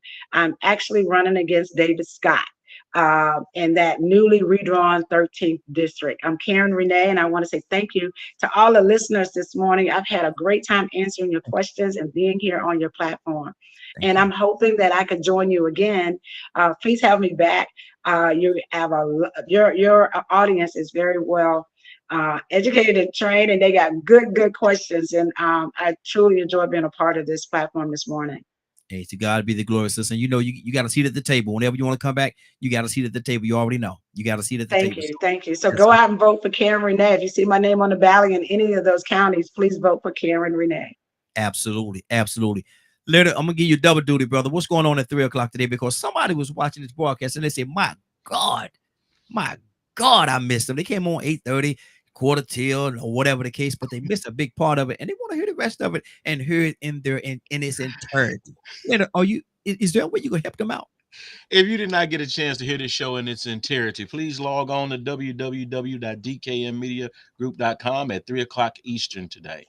Good deal. Good deal. Now, Leonard, double duty. Pray us out, brother. Oh, most merciful and benevolent Father, we thank you once again for giving us an opportunity to reach and touch and speak into people's lives. Positive, encouraging power, the Heavenly Father. We like to bless each and every one of those who are listening today, who may not have known certain things, but we hope that they learn, the Heavenly Father. Rest, rule, and abide with each and every one of us as we pursue this life, and hope that we can pursue it and produce more abundance, the Heavenly Father. These and other blessings we ask in Jesus' name. Amen. Amen. Thank you. Man, thank you. Thank you. I want to thank everybody for joining us. It is now 10:11. I want to thank you for joining us, but we're about to exit the morning glow. But before we go, I want you to do me two favors, if you will. One, I want you to continue to pray for us because we are certainly praying for each and every one of you. Number two, why this is real simple. I want you to go out there, find somebody, and give them a hug because you never know. It could be the only hug that they get, or it could very well be their last. Love you, and ain't nothing you can do about it. Have a great day and a better tomorrow. And we shine some less light on you for the morning glow. Take it out there into this wicked and cruel world that we live in, and let your light so shine. Get an opportunity, give somebody some love. You just might find some love in return. Won't that be a beautiful thing? Have a great day. Take care of each other, and please, please, please be blessed. Give somebody some love and truth. They would appreciate it, and I'm sure that you will as well. See you tomorrow morning, if God says the same. Love ya, and you all have just the best day.